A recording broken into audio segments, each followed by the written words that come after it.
News and views ആരംഭിക്കുന്നു. UDFന് vote ചെയ്ത വോട്ടർമാർ, വിശേഷിച്ച് മതന്യൂനപക്ഷങ്ങൾ, ഒരിക്കലും ആഗ്രഹിക്കാത്തതും സ്വപ്നത്തിൽ പോലും ചിന്തിക്കാത്തതുമായ കാര്യങ്ങളാണ് മറ്റത്തൂരിൽ ഉണ്ടായത്. ജയിച്ച കോൺഗ്രസുകാർ അപ്പാട BJP ആയി.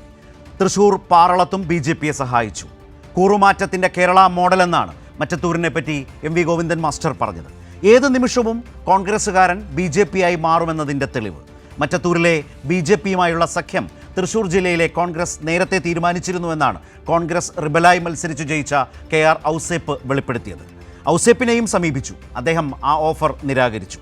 വോട്ട് ചെയ്ത് ആഴ്ചകൾക്കുള്ളിൽ തന്നെ BJPയെ പ്രതിരോധിക്കാനുള്ള ശരിയായ രാഷ്ട്രീയം കേരളത്തിൽ കോൺഗ്രസ് ആണോ എന്ന് ചിന്തിക്കേണ്ട നിലയിലായി മുസ്ലിം ന്യൂനപക്ഷം. ഇതിനിടെ തെരഞ്ഞെടുപ്പിലെ തിരിച്ചടി അടക്കം ജനങ്ങളോട് വിശദീകരിക്കാൻ ഗൃഹസന്ദർശന പരിപാടിയുമായി CPIM നീങ്ങുകയാണ്. BJPയുടെ ബുൾഡോസർ രാജ് ഏറ്റെടുത്ത് നടപ്പാക്കി മുഖം നഷ്ടപ്പെട്ടു നിൽക്കുന്ന കർണാടകയിലെ കോൺഗ്രസ് സർക്കാർ ഇവിടെ കോൺഗ്രസിന് വലിയ തിരിച്ചടിയായി മാറിയിരിക്കുന്നു. കുടിയൊഴിപ്പിക്കപ്പെട്ടവരെ പുനരധിവസിപ്പിക്കാമെന്ന് കർണാടക സർക്കാർ പ്രഖ്യാപിക്കാൻ നിർബന്ധിതമായത് മുഖ്യമന്ത്രി പിണറായി വിജയൻ്റെ ഇടപെടലിനെ തുടർന്നാണെന്നതും ഓർക്കണം.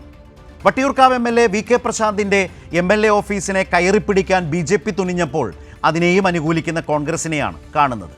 താമരയും കൈപ്പത്തിയും തമ്മിലുള്ള ബന്ധത്തിൻ്റെ നിഷേധിക്കാനാവാത്ത യാഥാർത്ഥ്യത്തിന് മുന്നിലാണ് കേരളത്തിലെ വോട്ടർമാർ നിൽക്കുന്നത്. ഇന്ന് ഈ ചർച്ചയിൽ പങ്കെടുക്കുന്നത് അഡ്വക്കേറ്റ് K അനിൽകുമാർ CPIM, തൗഫീഖ് രാജൻ കോൺഗ്രസ്, M ജയചന്ദ്രൻ മാധ്യമപ്രവർത്തകൻ. ഞാൻ ആദ്യം കോൺഗ്രസ് പ്രതിനിധി ശ്രീ തൗഫീഖ് രാജനിലേക്ക്. തൗഫീഖ്, ഞാൻ ഈ തുടക്കത്തിൽ പറഞ്ഞതുപോലെ വോട്ട് ചെയ്ത് ആഴ്ചകൾക്കകം തന്നെ UDFന് വലിയ നിലയിൽ UDFനെ പിന്തുണച്ച, വിശേഷിച്ച് കോൺഗ്രസിനെ അടക്കം പിന്തുണച്ച മതന്യൂനപക്ഷങ്ങൾ, അതിൽ തന്നെ മുസ്ലിം വോട്ടർമാരടക്കം, അങ്ങനെ തന്നെ അതിനെ വിലയിരുത്തി പോകണം, അവരെയൊക്കെ അമ്പരപ്പിക്കുന്ന വിധത്തിലാണ് ജയിച്ച കോൺഗ്രസ്സുകാർ അപ്പാടെ BJP ആയി മാറുന്ന ഒരു കാഴ്ച കേരളത്തിൽ നിൽക്കുന്നത്. മറ്റത്തൂര് അതാണ് കോൺഗ്രസ് BJP ആകുന്നതിൻ്റെ ഒരു കാഴ്ചയുടെ ഒരു ഗൗരവമായ രാഷ്ട്രീയം നിൽക്കുന്നത്. അതുമായി ബന്ധപ്പെട്ട നിരവധി ഗൗരവമുള്ള വെളിപ്പെടുത്തലുകൾ വന്നു. തൃശ്ശൂരിലെ ജില്ലാ കോൺഗ്രസുമായി ബന്ധപ്പെട്ട നേതാക്കളെ കൂടി കണക്ട് ചെയ്യുന്ന വിവരങ്ങൾ പുറത്തു വന്നിരിക്കുന്നു. ഇത് യഥാർത്ഥത്തിൽ നിങ്ങളാണോ കേരളത്തിൽ BJP പ്രതിരോധിക്കാനുള്ള ശരിയായ മാർഗം എന്നൊരു ചിന്ത നിങ്ങളെ അനുകൂലിച്ച വോട്ടർമാർക്കിടയിൽ വരുത്തുന്നതിനിടയാക്കിയിട്ടില്ലേ?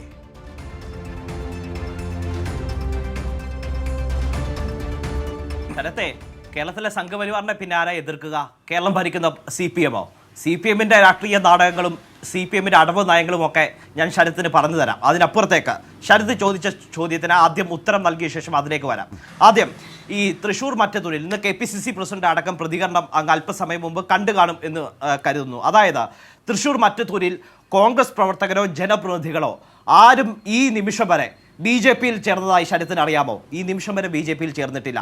ജീവനുണ്ടെങ്കിൽ BJPയിൽ ചേരുകയില്ലെന്നും അവർ പരസ്യമായി വ്യക്തമാക്കിയിട്ടുണ്ട്. ഇതും പൊതുസമൂഹത്തിൻ്റെ മുന്നിലുണ്ട്. ഈ BJP പിന്തുണയോടുകൂടി ഒരു സ്വതന്ത്രയെ പഞ്ചായത്ത് പ്രസിഡന്റാക്കിയ നടപടി അതേത് സാഹചര്യത്തിൽ ഉണ്ടായി എന്നുള്ളത് വളരെ കൃത്യവും വ്യക്തവുമായി കഴിഞ്ഞ ദിവസങ്ങളടക്കം കൈരൽ ഉൾപ്പെടെയുള്ള മാധ്യമങ്ങൾ ചർച്ച ചെയ്തതാണ്. എന്താണ് സംഭവിച്ചത്? വർഷങ്ങൾക്ക് ശേഷം ഭരണം പിടിക്കാൻ UDF തീരുമാനിക്കുകയാണ്. അവിടുത്തെ കക്ഷിനില അപ്പോൾ എങ്ങനെയാണ്? UDF 8, LDF 10, UDF വിമതർ 2, BJP 4. ഈ സാഹചര്യത്തിൽ UDF വിമതരെയും ഒപ്പം ചേർത്ത് പഞ്ചായത്ത് പ്രസിഡന്റ് തെരഞ്ഞെടുപ്പിൽ വോട്ട് ചെയ്യാനായി തീരുമാനമെടുക്കുന്ന ഒരു സാഹചര്യം ഉണ്ടാകുന്നു. UDFൻ്റെ വിമതരും മുൻ പ്രതിപക്ഷ നേതാവുമായ ഔസേപ്പച്ചനെ പ്രസിഡന്റാക്കാനാണ് തീരുമാനം എടുത്തിരുന്നത്.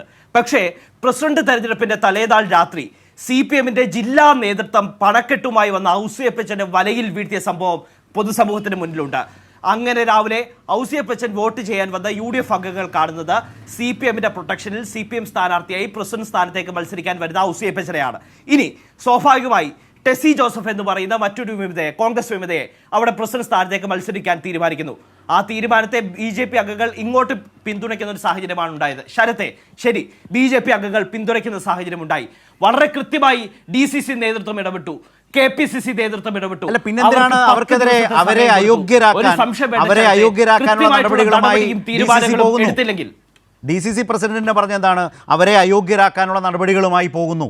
അവർ എടുത്ത തീരുമാനത്തിൽ BJPയുമായി സഹകരിച്ചതിൽ ഉറച്ചു നിൽക്കുന്നു അവർ. പിന്നെന്തിനാണ് അവരെ അയോഗ്യരാക്കാനുള്ള നടപടികളുമായി DCC പോകുന്നത്? തൗഫീഖ് പറഞ്ഞ പോലാണെങ്കിൽ അതിൻ്റെ ആവശ്യമില്ലല്ലോ. ശരത്തൊരു സംശയം വേണ്ട. അവർക്ക് കൃത്യം 10 ദിവസം സമയം നൽകിയിട്ടുണ്ട്. DCCയുടെ നേതൃത്വം കൃത്യമായി അവർക്ക് ഡയറക്ഷൻ കൊടുത്തിട്ടുണ്ട്. KPCC നേതൃത്വത്തിന് ഒരു സർക്കുലർ ഉണ്ട്.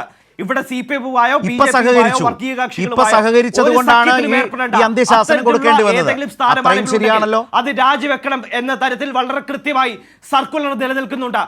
വിചിത്രമാണ് ശ്രീ അനിൽകുമാർ, ഈ ചർച്ചയിൽ ഈ സാഹചര്യത്തിൽ ശരത്തെ 10 അല്ല ശരത്തെ അതായത് 10 ദിവസത്തെ പറഞ്ഞത്രയും ചർച്ച ചെയ്യാൻ പറഞ്ഞത്രയും ചർച്ച ചെയ്ത് ഞാൻ വരാം. 10 ദിവസത്തെ പോയിന്റ് മാത്രമല്ല 10 ദിവസം 10 ദിവസത്തെ പോയിന്റ് മാത്രമല്ല. ശ്രീ അനിൽകുമാർ ശ്രദ്ധിച്ചോ, തൗഫീഖ് വരാം എല്ലാ പോയിന്റും നമുക്ക് എടുക്കാം, എല്ലാ പോയിന്റും എടുക്കാം. ശ്രീ അനിൽകുമാർ, അതായത് തൗഫീഖ് പറഞ്ഞ എന്താണ്, ആദ്യം പറഞ്ഞാൽ കേട്ടാൽ തോന്നുക അങ്ങനെ ഒരു പ്രശ്നം അവിടെ ഇല്ല.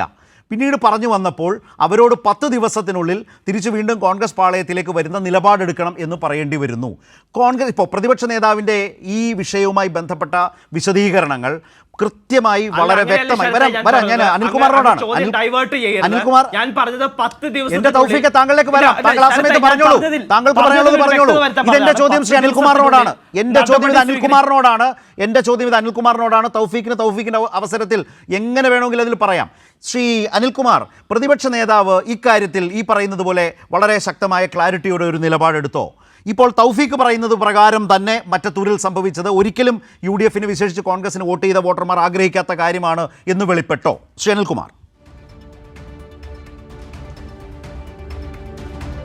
അല്ല, 24 സീറ്റുകളുള്ള മറ്റത്തൂരിൽ 8 സീറ്റ് കോൺഗ്രസിന് കിട്ടി, 2 സീറ്റ് കോൺഗ്രസ് വിമതന്മാർക്ക് കിട്ടി, അല്ലെങ്കിൽ UDF വിമതന്മാർക്ക് കിട്ടി. അപ്പോൾ 10 സീറ്റ് LDF-ന് കിട്ടി, 4 സീറ്റാണ് BJP-ക്ക് ഉള്ളത്. അപ്പോൾ അതിനർത്ഥം എന്താണ്? ഏറ്റവും കൂടുതൽ സീറ്റുകളുള്ള ഒരു പാർട്ടി ഭരിക്കുക എന്നതാണ് ഇപ്പോൾ കേരളത്തിലൊരു രീതി. അതുകൊണ്ടാണ് തൃപ്പൂണിത്തുറയിൽ UDF ഭരിക്കുന്നത്, തിരുവനന്തപുരത്ത് UDF ഭരിക്കുന്നത്, BJP പാലക്കാട് BJP ഭരിക്കുന്നത്, തിരുവനന്തപുരത്ത് BJP ഭരിക്കുന്നത്, ഇപ്പുറത്ത് തൃപ്പൂണിത്തുറ BJP-ക്ക് ഭരണം കിട്ടിയത്. BJP-യെ പരാജയപ്പെടുത്താൻ LDF UDF ഒരുമിച്ച് വോട്ട് ചെയ്യുന്ന പണിയില്ല. കാരണം എന്താണ്? BJP UDF-ൻ്റെ കൂടെ മുസ്ലിം ലീഗ് ഉണ്ട്. അതുകൊണ്ട് മതരാഷ്ട്രീയം കൈകാര്യം ചെയ്യുന്ന ലീഗ് ഉൾക്കൊള്ളുന്ന UDF മുന്നണിയുമായി CPM-ന് സഹകരണമില്ല. നിങ്ങൾ BJP-യെ ചെറുക്കാൻ വേണ്ടി മുസ്ലിം ലീഗിൻ്റെ കൂടെ കൂട്ടുകൂടുന്നതുകൊണ്ട് BJP ദുർബലമാവുകയല്ല, ശക്തമാവുകയാണ് ചെയ്യുന്നത്. അതുകൊണ്ട് മുസ്ലിം ലീഗിനോടൊപ്പം അധികാരം പങ്കിടാൻ ഞങ്ങളില്ല, ആ മുന്നണിക്ക് വോട്ട് ചെയ്യാനും ഞങ്ങളില്ല. ഇതാണ് ഞങ്ങളുടെ നിലപാട്. SDPIയോടും CPM-നും സഖ്യമില്ല. SDPI പിന്തുണ കൊടുത്ത് UDF-ന് 2 പഞ്ചായത്ത് പ്രസിഡന്റ് സ്ഥാനം കിട്ടി. രാജിവെച്ചോ ഇല്ലയോ? ഞാൻ മനസ്സിലാക്കുന്നത് SDPIയുടെ പിന്തുണ വേണ്ട, അവർ പിന്തുണച്ചാൽ രാജിവെക്കും. ഇതാണ് UDF-ൻ്റെ നിലപാട്. SDPI പിന്തുണച്ചാൽ പിറ്റേന്ന് തന്നെ രാജിവെക്കും, അല്ലെ അപ്പം തന്നെ രാജിവെക്കും. പക്ഷേ BJP പിന്തുണച്ചാൽ അപ്പം തന്നെ രാജിവെക്കേണ്ട, 10 ദിവസം മതി. ഈ 10 ദിവസത്തെ കാര്യം എന്താ? മധുവിധ് നടത്താനാണോ? BJP ആയിട്ടുള്ള അധികാര ആരോഹണത്തിൻ്റെ മധുവിധുവാണോ ഈ 10 ദിവസക്കാലം? എന്നിട്ട് അടിച്ചു പിരിഞ്ഞാൽ മതി. പ്രശ്നം എന്താണ്? മറ്റത്തൂര് നിങ്ങൾ 14 സീറ്റിൽ 3-ാം സ്ഥാനത്താണ്, കോൺഗ്രസ് 3-ാം സ്ഥാനത്താണ്. എന്തുകൊണ്ട്? മറ്റത്തൂരിൽ 14 സീറ്റിൽ 3-ാം സ്ഥാനത്തായത് BJP-യുമായി അഡ്ജസ്റ്റ്മെൻറ്റ് നടത്തിയാണ്. ഒരു വാർഡിൽ 44, 48, ഒരു വാർഡിൽ 68. ആർക്ക് കിട്ടിയ വോട്ടാണ്? കോൺഗ്രസിന് കിട്ടിയ വോട്ടാണ്. 14 സീറ്റിൽ 3-ാം സ്ഥാനത്തുണ്ടായ കോൺഗ്രസ് ആണോ മറ്റത്തൂർ ഭരിക്കാൻ അവകാശപ്പെട്ടവർ? നിങ്ങൾ ഭരിക്കാൻ അവകാശപ്പെട്ടവരല്ല. അതുകൊണ്ട് ഇടതുപക്ഷത്തിൻ്റെ അധികാരാരോഹണത്തെ തടയുക, അതിന് BJP-യോട് കൂട്ടുകൂടുക. അതിനെന്താണ് എൻ്റെ ചോദ്യം? എന്താണ്? ഒരു തെരഞ്ഞെടുപ്പിൽ കോൺഗ്രസിൻ്റെ ജില്ലാ കമ്മിറ്റിക്ക് ഒരു സ്ട്രാറ്റജി വേണ്ടല്ലോ. സ്ട്രാറ്റജി ഉണ്ട് കേട്ടോ. തൃശ്ശൂരെ സ്ട്രാറ്റജി എല്ലാവർക്കും മനസ്സിലായി. മേയറാകേണ്ട ഒരു വനിതയെ വിളിച്ചിട്ട് കാശെത്ര കയ്യിലുണ്ടെന്ന് ചോദിച്ചു. ഈ സിസ്റ്റം നടപ്പാക്കാനുള്ള പണം തരണം. അവരത് വെളിപ്പെടുത്തിയിട്ടുണ്ട്, നടപടിയിലേക്ക് നിൽക്കുന്നു. പണം ചോദിച്ചിട്ടില്ല എന്നൊരു നിലപാട് കോൺഗ്രസിനില്ല.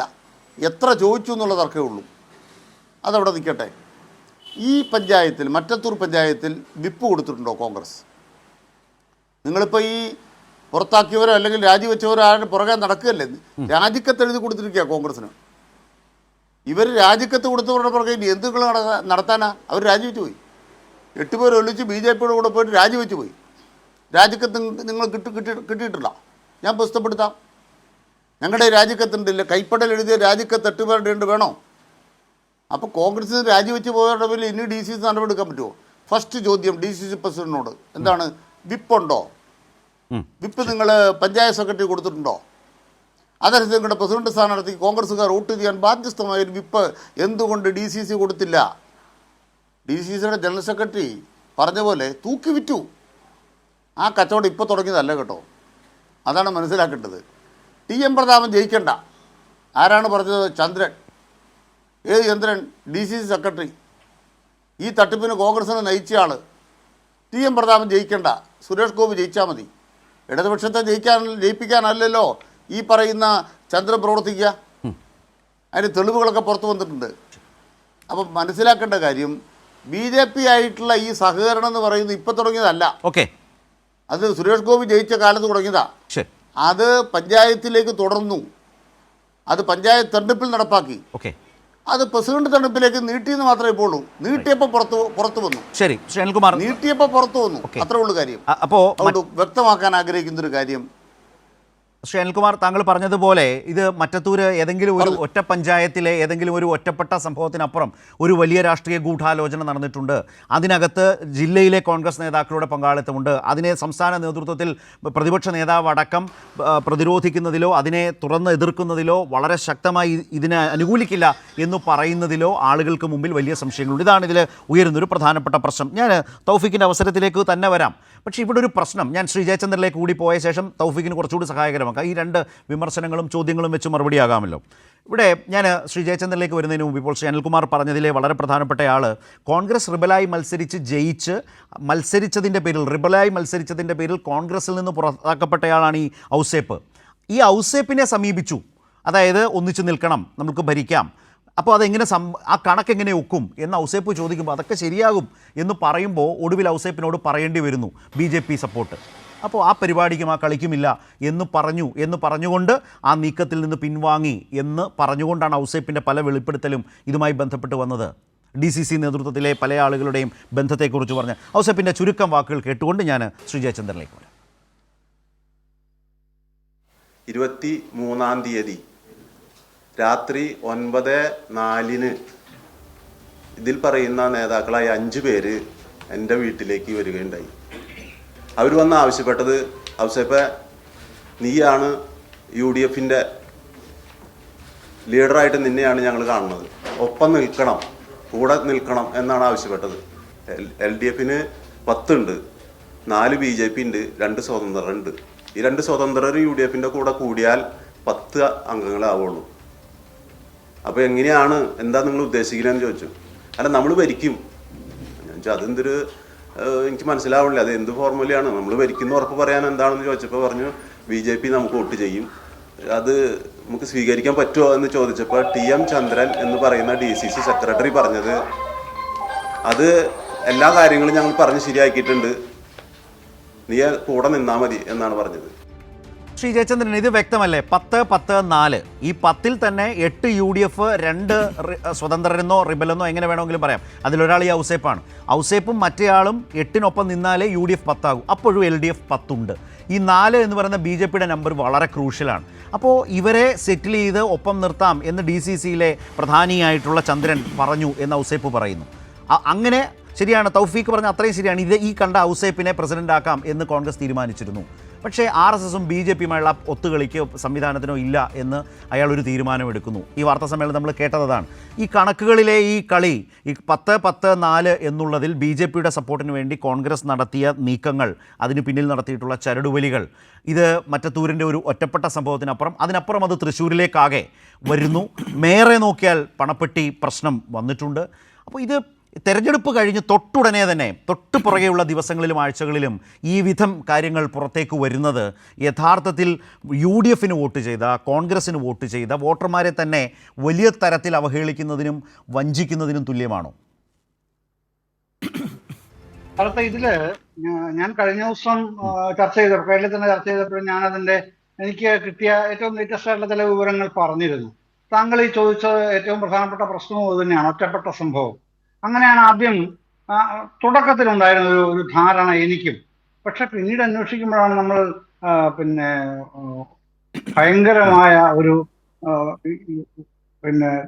ഈ മറ്റത്തൂരും കടന്ന് തൃശ്ശൂരും കടന്ന് കേരളവും കടന്ന് കേരളത്തിന് പുറത്തേക്കുള്ള ചില പദ്ധതികളുടെ ഭാഗമാണിതെന്നുള്ള പെട്ടെന്ന് നമ്മുടെ മുമ്പിലേക്ക് വലിയൊരു സ്പാർക്ക് പോലെ തെളിഞ്ഞു വരികയാണ്. അതെവിടെയാണ്? മറ്റെവിടെയുമല്ല. 2018 ത്രിപുരയിലാണ് അത് തെളിഞ്ഞ് കണ്ടത്. ഇപ്പോ തൗഫീഖ് രാജൻ തുടക്കത്തിൽ പറഞ്ഞു, ഞാൻ പറയാം എന്ത് കോൺഗ്രസും BJPയും CPയും തമ്മിലുള്ള ബാന്ധവത്തിന്റെ കാര്യം പറയാൻ അദ്ദേഹം ഒരു വാഗ്ദാനം നൽകിയിട്ടുണ്ടല്ലോ. അപ്പൊ ഇതോടെ ചേർത്ത് പറയണം കേട്ടോ. അതുകൊണ്ടാണ് ഞാനിത് പ്രത്യേകം സൂചിപ്പിക്കുന്നത്.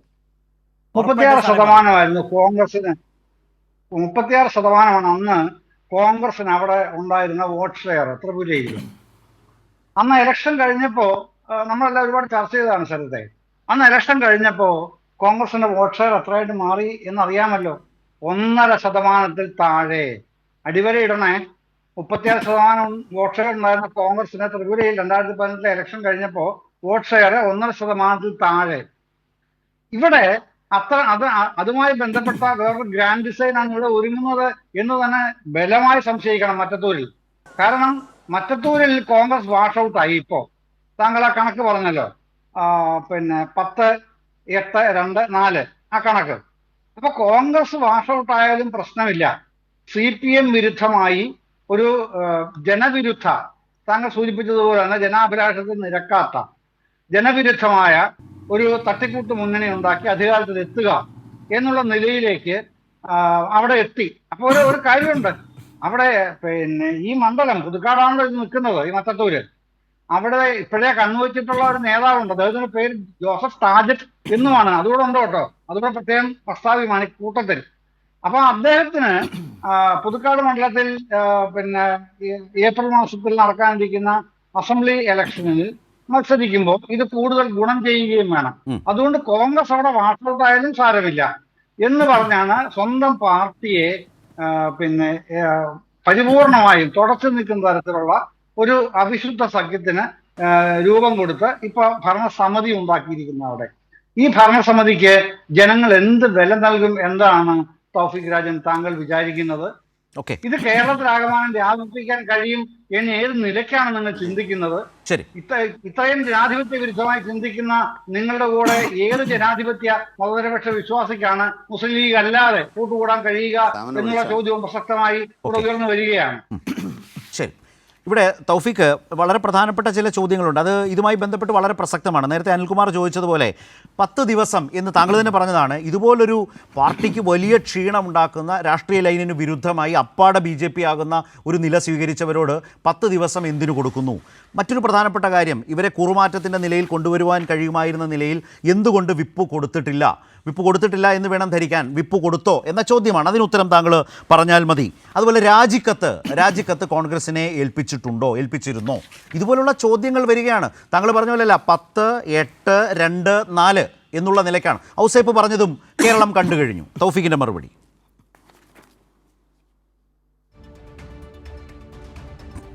ശരത്ത്, അതിനു മുമ്പ് ബഹുമാനപ്പെട്ട ശ്രീ ജയചന്ദ്രൻ മാഷ് പറഞ്ഞ ഒരു ഡീലിനെ സംബന്ധിച്ച് ഞാൻ വ്യക്തമാക്കിയിട്ട് ഈ ഉത്തരത്തിലേക്ക് വളരെ കൃത്യമായി വരാം. ശരത്ത്, എനിക്ക് 5 മിനിറ്റ് സമയം തരണം. അതായത് ഇവിടെ സത്യത്തിൽ സംഘപരിവാറിന്റെ വിനീത വിധേയനായി നിന്ന പിണറായി 3.0 യാഥാർത്ഥ്യമാക്കുക എന്നുള്ളത് കേരളത്തിലെ CPMന്റെയും കേരളത്തിലെ പിണറായി വിജയന്റെയും ബഹുമാനപ്പെട്ട ഗോവിന്ദൻ മാസ്റ്റർ അടക്കമുള്ള CPM നേതാക്കളുടെ ഡീലിന്റെ ഭാഗമാണ്, അജണ്ടയുടെ ഭാഗമാണ്. ഇത് ഏത് കാരണത്താലാണ് ഇത്തരത്തിൽ പറഞ്ഞു വെക്കുന്നത് എന്ന് ചോദിക്കുമ്പോഴാണ് തലേന്ന് PM ശ്രീ പദ്ധതിയിൽ ഒപ്പിട്ട ശേഷം തൊട്ടടുത്ത ദിവസം CP അടക്കമുള്ള സ്വന്തം മുന്നണിയിലെ കക്ഷികളെ വിളിച്ചിരുത്തി ആ പദ്ധതിയെക്കുറിച്ച് ചർച്ച ചെയ്ത് ഞാനൊന്ന് പറഞ്ഞില്ലേ നാമനാരായണ എന്ന് പറഞ്ഞു പറ്റിച്ച ഡീലിന്റെ വക്താവ് കേരളത്തിന്റെ മുഖ്യമന്ത്രിയാണ്, പൊതുവിദ്യാഭ്യാസ മന്ത്രിയാണ്. മേഖലയെ അടക്കം പ്രതിസന്ധിയിലാക്കി. ശരത്തെ പൂർത്തിയാക്കട്ടെ.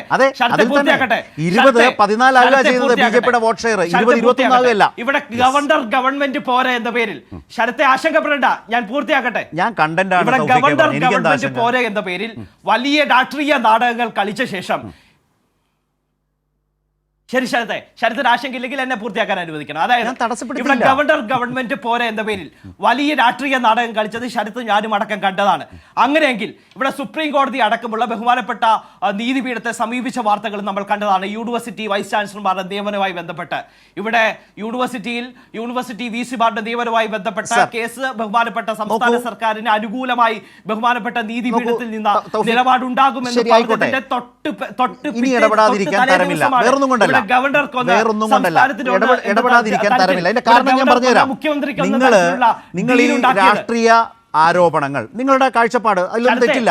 ഈ രാഷ്ട്രീയ ആരോപണങ്ങൾക്ക് ജയചന്ദ്രന്റെ ചോദ്യം അതല്ല സർ, ജയചന്ദ്രന്റെ ചോദ്യം അതല്ല. ജയചന്ദ്രൻ എന്താണ് പറഞ്ഞത്? മറ്റത്തൂര് ചൂണ്ടിക്കാട്ടി കോൺഗ്രസ്സുകാരൻ അതിവേഗം BJP ആകുന്നു, ദാ മറ്റത്തൂർ നോക്കൂ എന്ന് പറയുന്നത് പോലെ നിങ്ങൾ തിരിച്ച് BJP CPM-നെ കുറിച്ച് പറയുമ്പോൾ അത്തരം ഏതെങ്കിലും ഒരു തദ്ദേശ ഭരണ സ്ഥാപനം കാണിച്ചു കൊടുക്കാനാണ് പറഞ്ഞത്. അതിനുള്ള മറുപടിയാണ് വേണ്ടത്. ഇത് നിങ്ങളുടെ രാഷ്ട്രീയ ആരോപണവും വിമർശനവുമാണ്. അത് തെരഞ്ഞെടുപ്പിന് മുമ്പ് നിങ്ങൾ നിങ്ങൾ സ്ഥലം പറ, മറ്റത്തൂരിന് പകരം ഒരു സ്ഥലം നിങ്ങൾ പറയൂ. കേരളത്തിൽ ഇടതുപക്ഷവും BJP-യും തമ്മിൽ സഹകരിച്ച് ഭരിക്കുന്നു എന്ന് നിങ്ങൾ കരുതുന്നുണ്ടെങ്കിൽ ഒരു സ്ഥലം പറ. അതാണ് ജയചന്ദ്രൻ ചോദിച്ചത്. ശരത്തെ ഒരാശങ്കയുടെ അടിസ്ഥാനമില്ല. ശരത്തെ വളരെ കൃത്യമായി ഞാൻ പറഞ്ഞത് പൂർത്തിയാക്കാൻ ശരത്ത് അനുവദിച്ചിരുന്നു എന്നുണ്ടെങ്കിൽ ഞാൻ അതിലേക്ക് തന്നെയായിരുന്നു വരുന്നത്. എനിക്ക് പറയാനുള്ളത് എന്റെ പാർട്ടിയുടെ നിലപാട്. ഇവിടെ CPM-ഉം BJP-യും കേരളത്തിൽ കഴിഞ്ഞ കുറെ നാളുകളായി ഈ സംസ്ഥാനത്ത് നടപ്പാക്കിക്കൊണ്ടിരിക്കുന്ന രാഷ്ട്രീയ നാടകങ്ങൾ ചൂണ്ടിക്കാണിച്ച് തന്നെ മുന്നോട്ട് പോകാൻ സാധ്യമാകുള്ളൂ. ഗവൺമെന്റ് പോരെന്ന് ശരത്തെ പൂർത്തിയാക്കാൻ അനുവദിക്കൂ. ശരത്തെ വ്യാജ ഏറ്റുമുട്ടൽ നടന്ന സമയത്ത് ഞാൻ അതിലേക്ക് അനുവദിച്ചാൽ 2 മിനിറ്റാണ് ചോദിക്കുന്നത്. അത് അനുവദിച്ചാൽ ശരത്തിന്റെ സമയത്തിലേക്ക് വരാം. ചോദ്യത്തിനല്ല താങ്കൾ സംസാരിക്കുന്നത്, മറുപടി അതല്ല. ഞാൻ പറയണമെന്ന് വിചാരിക്കില്ല. ചോദ്യത്തിന് മറുപടി വേണ്ടേ? എന്റെ ചോദ്യത്തിന് എനിക്ക് പറയാനുള്ള ഉത്തരം എന്റെ ചോദ്യമല്ല, ജയചന്ദ്രൻ ചോദിച്ച ചോദ്യം, ഞാൻ ചോദിക്കുന്ന ചോദ്യം, അതിനുള്ള തൗഫീഖിന്റെ മറുപടിയാണ് കേൾക്കാൻ എല്ലാവരും കാത്തിരിക്കുന്നത്. പകരം നമ്മൾ രാഷ്ട്രീയ വിശദീകരണ യോഗം അല്ല വേണ്ടത്. ഞാൻ എന്റെ ഉത്തരം പൂർണ്ണമായി പറഞ്ഞ ശേഷമല്ലേ ശരത്തെ പറഞ്ഞോളൂ. ഞാൻ എന്റെ ഉത്തരം പൂർണ്ണമായി പറഞ്ഞ ശേഷമാണ് ശ്രീ ജയചന്ദ്രൻ മാഷ് ഞാൻ പറഞ്ഞത് ശരിയാണോ എന്ന തരത്തിൽ യോജിക്കുകയും ചെയ്യേണ്ടത്. ഞാനത് പറഞ്ഞു പൂർത്തിയാക്കാൻ അനുവദിക്കട്ടെ ശരത്തെ. ഇവിടെ തലസ്ഥാന നഗരിയിൽ MV രാജേഷ് എന്ന് പറയുന്ന ഒരു മേയറുണ്ട്. ആ മേയർ ജയിച്ചപ്പോ നന്ദി പ്രകടനത്തിനായി മുഖ്യമന്ത്രിയെ വിളിച്ചതും മുഖ്യമന്ത്രി അങ്ങനെയെങ്കിൽ ഈ പാർട്ടിക്ക് 10-30 വർഷം ലവി കൊടുത്തൊരു മനുഷ്യൻ, ഈ പാർട്ടിക്ക് 10-30 വർഷം ലവി കൊടുത്തൊരു മനുഷ്യൻ എന്റെ ജില്ലയിലുണ്ട് ശരത്തെ. നവീൻ ബാബു എന്ന് പറയുന്ന മനുഷ്യൻ. ആ നവീൻ ബാബുവിന്റെ ഭരണം നമ്മൾ എല്ലാവരും കണ്ടതാണ്. ആരാണ് ഭരണത്തിന് ഇടയാക്കിയത്? ആരാണ് അദ്ദേഹത്തിന്റെ ഭരണത്തിന് കാരണക്കാരി? കണ്ണൂർ ജില്ലാ പഞ്ചായത്ത് പ്രസിഡന്റ് ആയത് PP ദിവ്യ.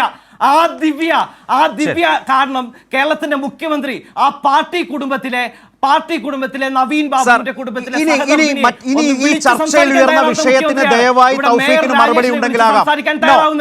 മറ്റത്തൂരുമായി ബന്ധപ്പെട്ട് ശ്രീ അനിൽകുമാർ നിങ്ങളോട് ചോദിച്ചു, നിങ്ങൾ എന്തിന് 10 ദിവസം നൽകുന്നു?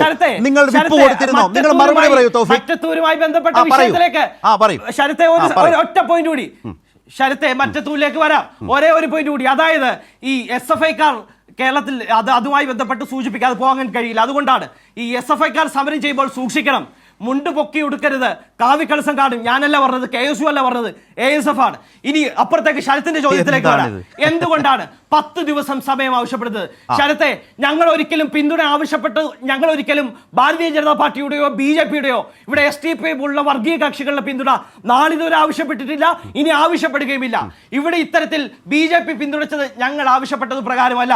ഇവിടെ ആ ഘട്ടത്തിൽ അങ്ങ് ചോദിച്ചു, ഇവിടെ ഔസേപ്പാണ് ഇത്തരത്തിൽ ഔസേപ്പിനെ സമീപിച്ചു അടിയന്തര തീരുമാനം പറയാത്തത് എന്തേ കോൺഗ്രസ്?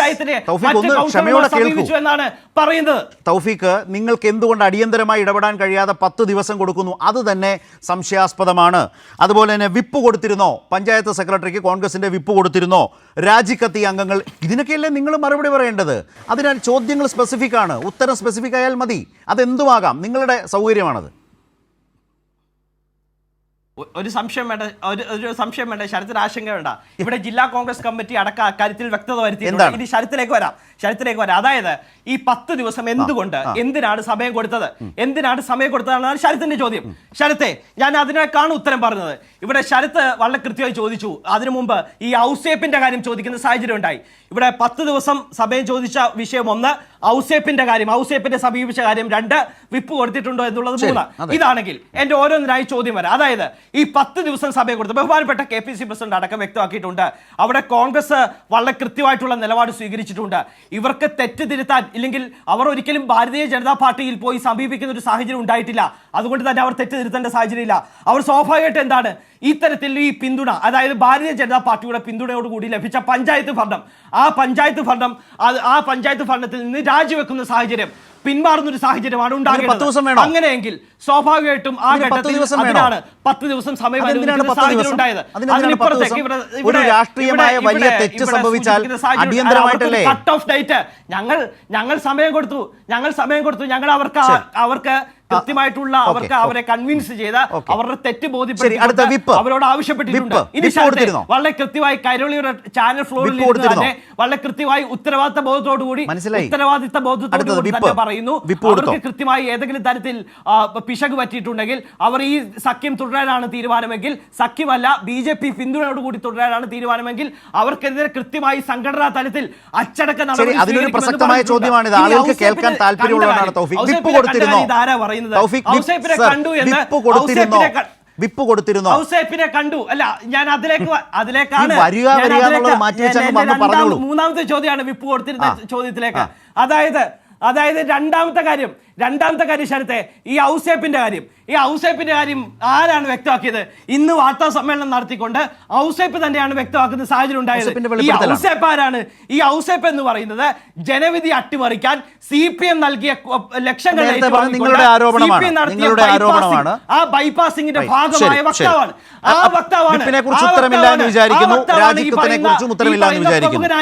ഈ രണ്ട് കാര്യങ്ങൾ കൂടി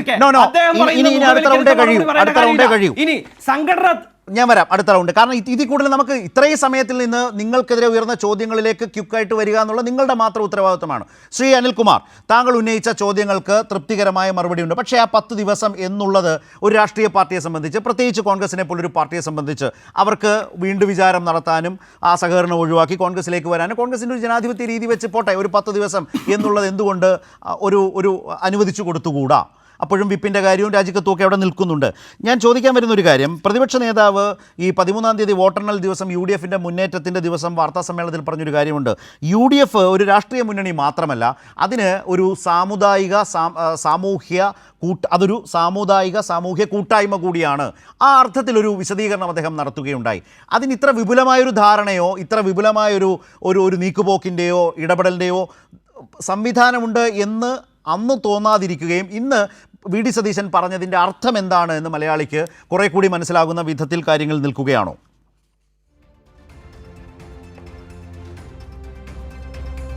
അല്ല, CPIM-ന് ലഭ്യമാകേണ്ട അത്രയും സീറ്റുകൾ കിട്ടിയിട്ടില്ല. ഞാൻ വോട്ടിൻ്റെ കണക്ക് വീണ്ടും പഠിക്കുകയായിരുന്നു. 66 ലക്ഷം വോട്ട് LDF-ന് കഴിഞ്ഞ ലോകസഭയിൽ കിട്ടി. ഇപ്പം അത് 4 ലക്ഷമായി. അതിനർത്ഥം ഏതാണ്ട് 17 ലക്ഷത്തിലേറെ വോട്ടിൻ്റെ വർധനവ് LDF-ന് ഈ തെരഞ്ഞെടുപ്പിലുണ്ടായി. UDF-ന് 90 ലക്ഷം വോട്ടാണ് ഈ തെരഞ്ഞെടുപ്പിലുള്ളത്. അതിൽ 5 ലക്ഷത്തിലേറെ വോട്ടിൻ്റെ വർധനവും മലപ്പുറത്താണ്.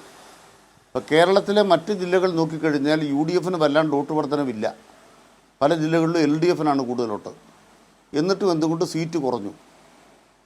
അത് ഞങ്ങൾ പരിശോധിക്കുമ്പോൾ BJP 1-ാം സ്ഥാനത്ത് വന്ന സീറ്റുകൾ നോക്കണം.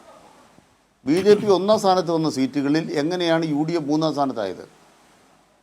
എങ്ങനെയാണ് CPM-നെ BJP മറികടന്നത്? പരിശോധിച്ചാൽ കണക്ക് കിട്ടും. തിരിച്ച് UDF 1-ാം സ്ഥാനത്ത് വന്ന സീറ്റിൽ BJP എങ്ങനെയാണ് ശൂന്യവരായി തീർന്ന് മറികടന്നത്? ഇതിൻ്റെ പ്രശ്നം എന്താണെന്ന് വെച്ചാൽ, ഏറ്റവും അടിത്തട്ടിൽ കമ്മ്യൂണിസ്റ്റ് പാർട്ടിക്കെതിരായ വിരോധത്തിൻ്റെ ഭാഗമായി കോൺഗ്രസും BJP-യും പരസ്പരം പങ്കിടുന്നൊരു വലതുപക്ഷ ധാരയുണ്ട്. ഇതിൻ്റെ ഭാഗമായിട്ടാണ് കോൺഗ്രസ് BJP എന്ന് പറയുന്നത് പരസ്പരം വെച്ചുമാറാവുന്ന ഒരു സംവിധാനമായി താഴെ വന്നിരിക്കുന്നു. ഇത് മനസ്സിലാക്കാൻ മുസ്ലിം ലീഗിനാവില്ല, ജമാഅത്തെ ഇസ്ലാമിക്കാവില്ല. അവരെ സംബന്ധിച്ചിടത്തോളം അവർക്ക് അധികാരമില്ലെങ്കിൽ ജീവിച്ചിരിക്കില്ല, ആത്മഹത്യ ചെയ്താൽ മതി. അപ്പോൾ അധികാരം പിടിക്കുക എന്നുള്ളതാണ് ഭാഗം. ഞാൻ മുമ്പ് പറഞ്ഞ പോലെ മുസ്ലിം ലീഗിൻ്റെ അധികാരം എന്ന് പറയുന്നത്, അധികാരപർവ്വം എന്ന് പറയുന്നത് BJP ഇഷ്ടപ്പെടുന്ന കാര്യമാണ്. BJP ശക്തിപ്പെടുത്താൻ പോവുകയാണ്. ഇപ്പം BJP പുറകോട്ടാണ്. ഈ കഴിഞ്ഞ 4-5 കൊല്ലക്കാലത്തെ എല്ലാ തെരഞ്ഞെടുപ്പുകളുടെയും ആവറേജ് നോക്കിയാൽ BJPക്ക് ഒരു 30-32 ലക്ഷത്തിന് മേലെ വോട്ട് കൂടിയിട്ടില്ല, ഒരിടത്തുമില്ല. BJP വളരുന്നില്ല, അതാണ് വോട്ട് കണക്ക്. LDF ആണെങ്കിൽ UDF ആണെങ്കിൽ ബലാബലം കട്ടയ്ക്ക് ശരാശരി 85 ലക്ഷം 86 ലക്ഷം വോട്ട് ബേസിക്കായിട്ടുണ്ട്, രണ്ട് കൂട്ടർക്കുണ്ട്. ഇതിലാണ് ബലാബലം നടക്കാൻ പോകുന്നത്. അങ്ങനെ വരുമ്പോൾ ആഖ്യാനങ്ങളുണ്ടാവും. ഇപ്പോൾ കേട്ട ആഖ്യാനം എന്താണ്? കേരളത്തിലെ LDF സർക്കാർ BJP-യുമായിട്ട് സന്ധി ഉണ്ടാക്കുന്നു. ഇതാ 12-ാം തീയതി സമരം നടത്താൻ പോവുകയാണ്. മോദിയായിട്ട് സന്ധി ചെയ്യാനാ സമരം. തൊഴിലുറപ്പിൻ്റെ കാര്യത്തിൽ ലോകഭവന് മുന്നിൽ പ്രക്ഷോഭം നടത്താൻ പോവുകയാണ്. കേരളം മുഴുവൻ സമരം നടത്താൻ പോവുകയാണ്. സന്ധിയാണോ? മാത്രമല്ല RSSൻ്റെ പേരെടുത്ത് പറഞ്ഞ് RSSനെ ചോദ്യം ചെയ്ത ഒരു മുഖ്യമന്ത്രിയുടെ പേരാണ് പിണറായി വിജയൻ. ഞാൻ ഉമ്മൻചാണ്ടിയുടെ പത്രസമ്മേളനം കണ്ടിട്ടുണ്ട്, ആന്റണിയുടെ കണ്ടിട്ടുണ്ട്, കരുണാകരനെ കണ്ടിട്ടുണ്ട്.